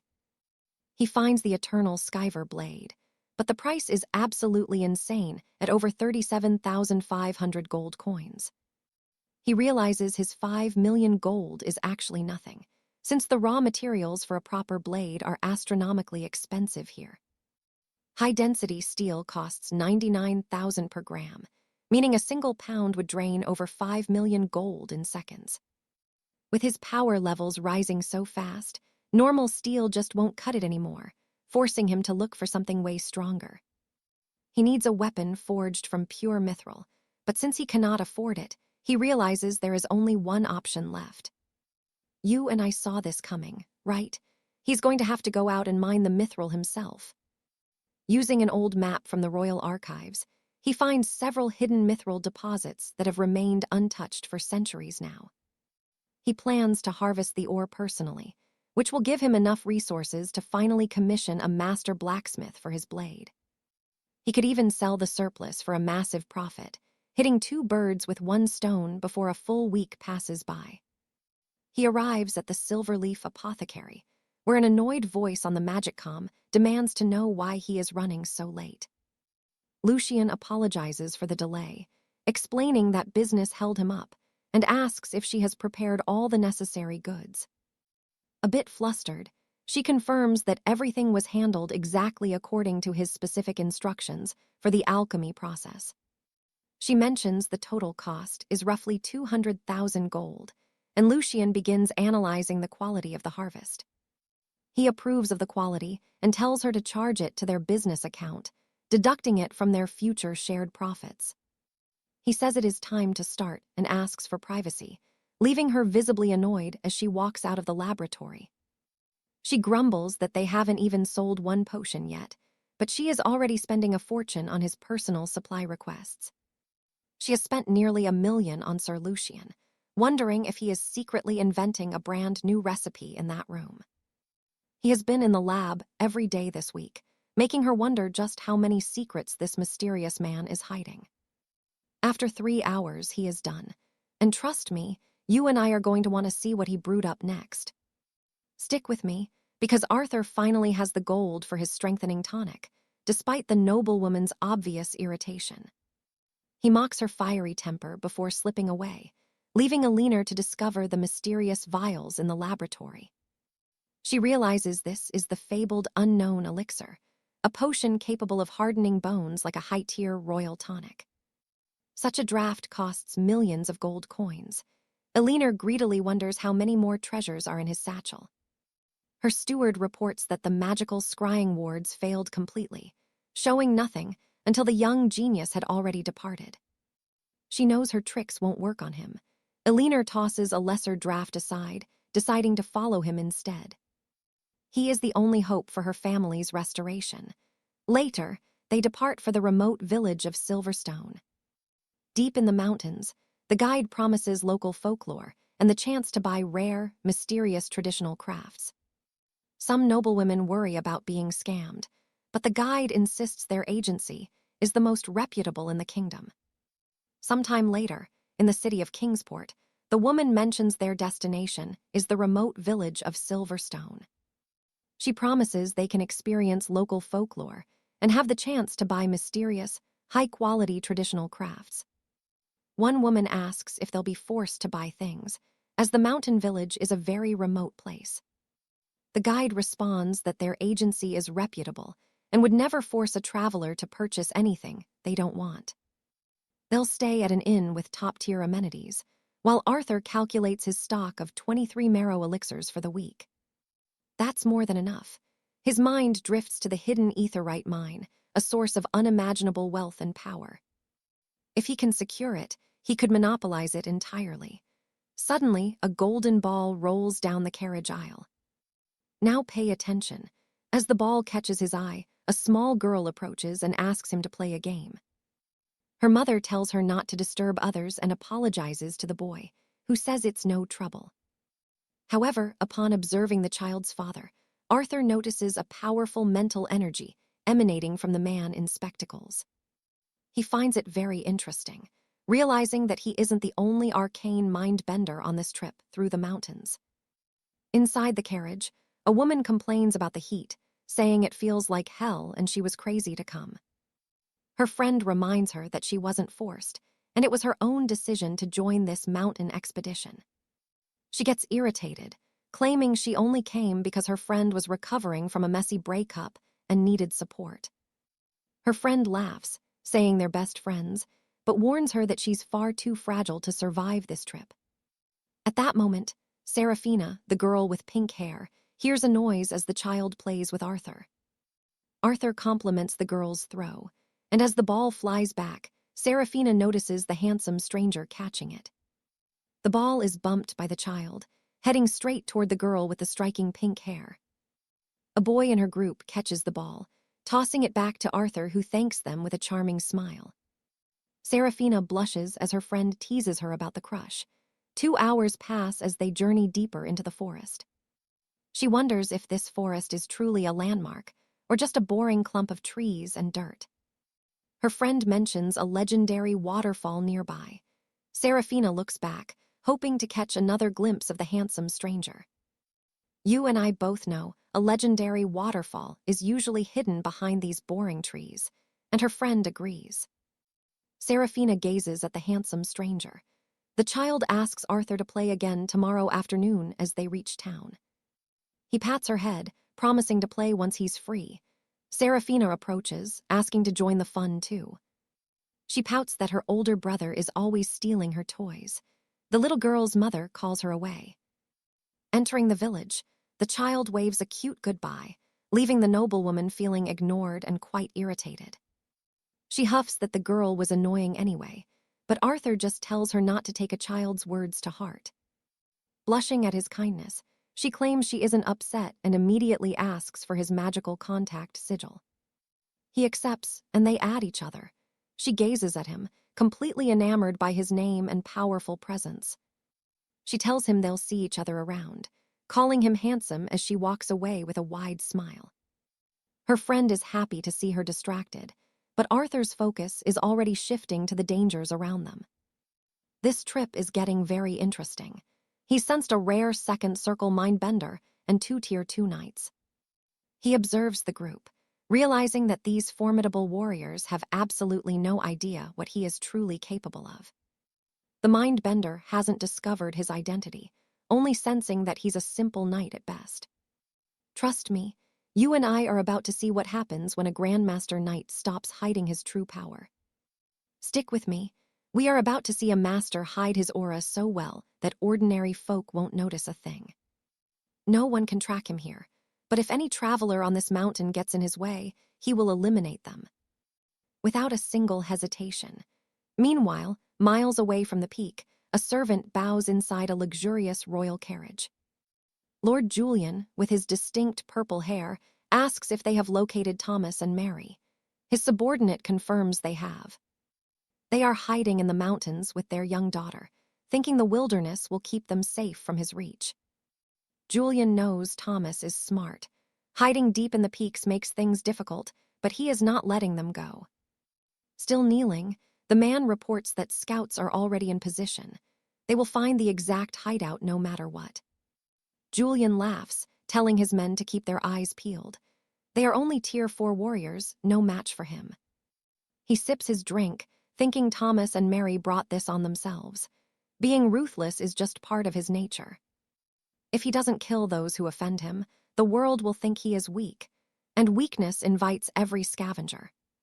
He cannot let any lowlife think they can take advantage. That is why this entire family has to be erased. At that moment, he offers his glass to a woman nearby. As her eyes open, a purple mist leaks out. The essence drips from her face, flowing back into the glass. He smiles, watching the magical aura settle in the liquid. He claims it is filled with pure emotions of love, making it sweet and charming. A vintage worth savoring. Now pay attention here. Julian sees a photo of their daughter and decides she will be the newest prize for his collection. Later, the family settles into their room. Mary warns her daughter to watch her step on the uneven stone floor. The father immediately releases his psychic pulse. A wave of energy floods the room, scanning every corner and every wall. His power is massive, stretching through the entire building. He confirms the place is clean and has not been trapped. Mary thinks he is being too paranoid. She believes even the powerful Julian cannot find them in this remote hideout. But her husband knows better. It is always better to be safe when your wife and daughter are on the line. They are running for their lives because Julian is a Tier 3 mentalist who never forgets a grudge or insult. He is famous for his petty revenge. They plan to hide for a year at Mary's father's manor for safety.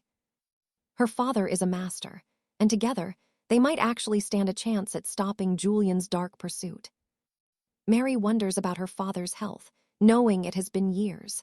Her husband assures her a master like him is fine. He is at the peak of Tier 2 and might even ascend soon. His health should be absolutely perfect right now. He swears he won't let his family get hurt. They embrace, but their daughter is distracted by something outside. She is watching someone. You and I saw him too. Lucas is right outside, keeping a close eye on them. Using his own psychic senses, he scans the area. He notices the scouts but realizes no one is bothering him. Since he is left alone, he decides to ignore them. He pulls out a glowing blue relic to continue training. With this artifact, his progress on the eternal night form is skyrocketing.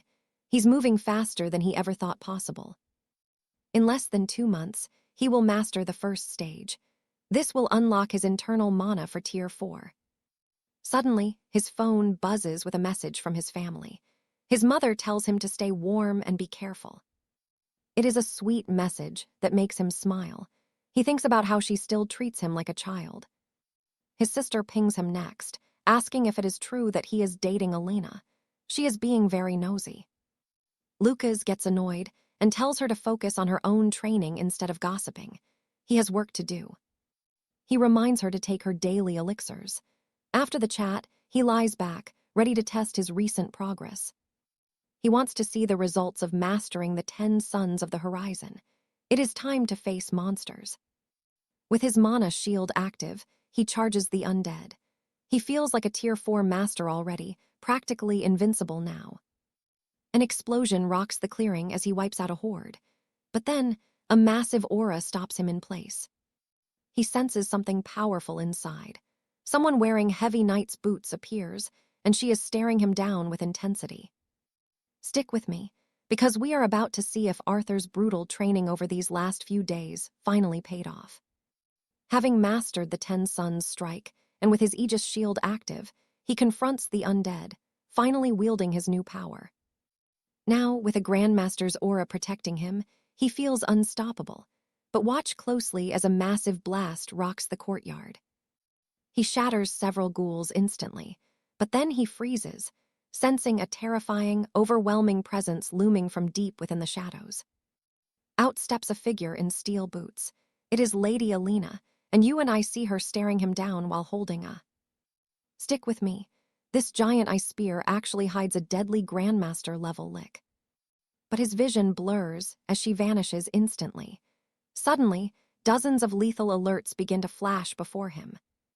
Frightened, he wonders why this avalanche of danger is appearing. Looking up, he sees the woman attacking. He realizes her strike is a legendary Grandmaster technique. That single blow slices him in half with ease. Terrified, Alaric wakes up screaming in agony. It feels as if his very body is being torn apart. He wonders if this is death in the dreamscape. Exhausted, he is just relieved it was a nightmare. If it hadn't been a dream, his life would be over. He reflects on that brutal battle. He used all his ether to block that strike, but it was useless. Her power was far superior.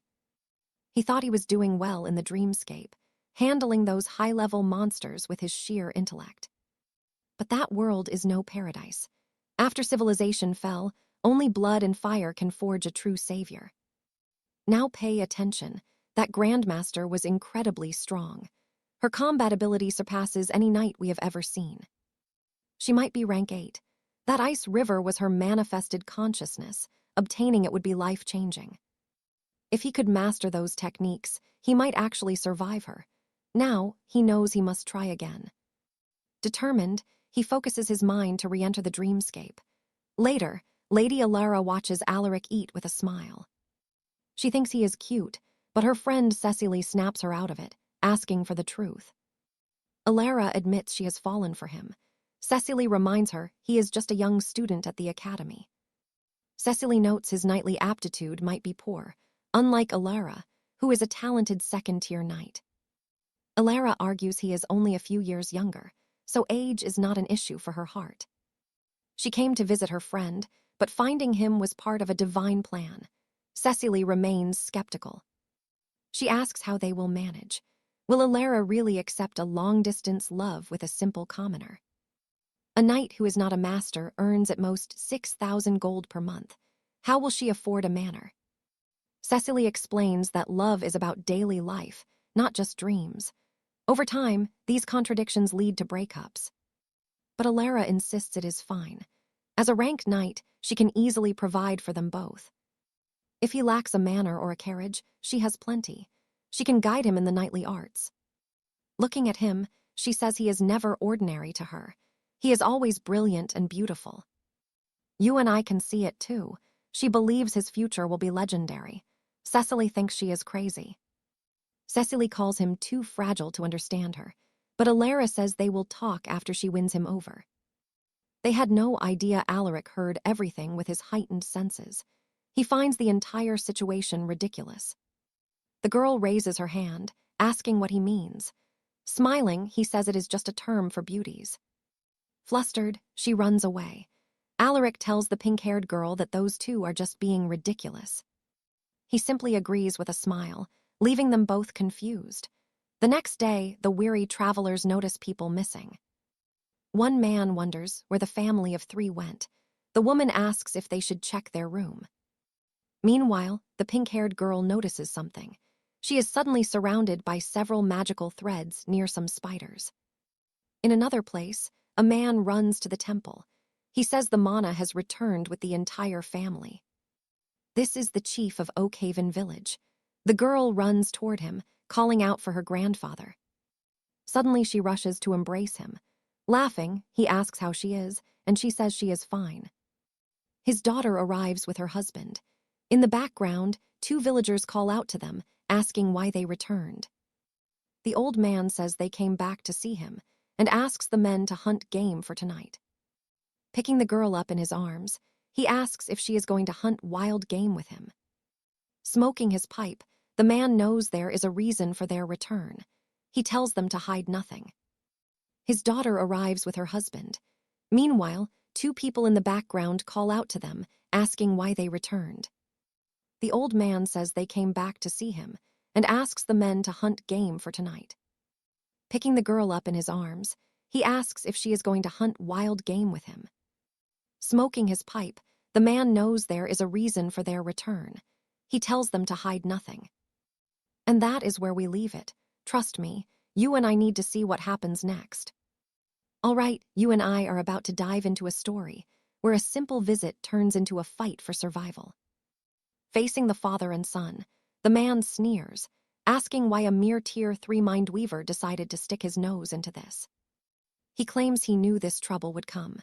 Terrified, the girl begs for help, telling them they only need to lend a hand. Irritated, the man notes the elder has spent ages trying to reach Tier 3 as a 𝒎𝒚 and wonders if he finally succeeded. The elder admits he failed. Worse, the attempt wrecked his internal mana flow and ruined his power. He is basically a shell now. If that weaver shows up, all the elder can do is stall for time. He tells the couple they must find someone else to help. The couple is stunned, wondering who is left to turn to. The elder suggests trusting the local knights and the town guard. He explains that even a Tier 3 mind weaver cannot just go around murdering people in the open. It is still against the law. However, the man believes the guards are useless. He asks what they can actually do to help them in this situation. Suddenly, one of the men alerts the chief. They have an intruder in the area. Someone has breached the perimeter of the village. Meanwhile, our hero, Lucas, is climbing stairs while checking his map. He realizes this is the remote village he was looking for. Now pay attention, because Lucas just stumbled into something far more dangerous than a remote village map promised him. He dodges a blade. A boy demands to know who he is and how he found this hidden place. Lucas calmly watches him emerge from the brush. The little girl is overjoyed and calls him her buddy. She rushes to hug him, asking if he came to play with her today. The mother sighs in relief. It is just him. The elder asks if they know this boy, while the lad asks if they are lost. The man says no. This is his wife's family home, a place they have been visiting for many years during the summer seasons. The elder likes the clarity in the boy's eyes. He welcomes Lucas to the hidden hamlet of Oakhart, the true ancestral village. Smiling, the man says they arrived just in time. His sister's family is back, so he will hunt something special for their dinner.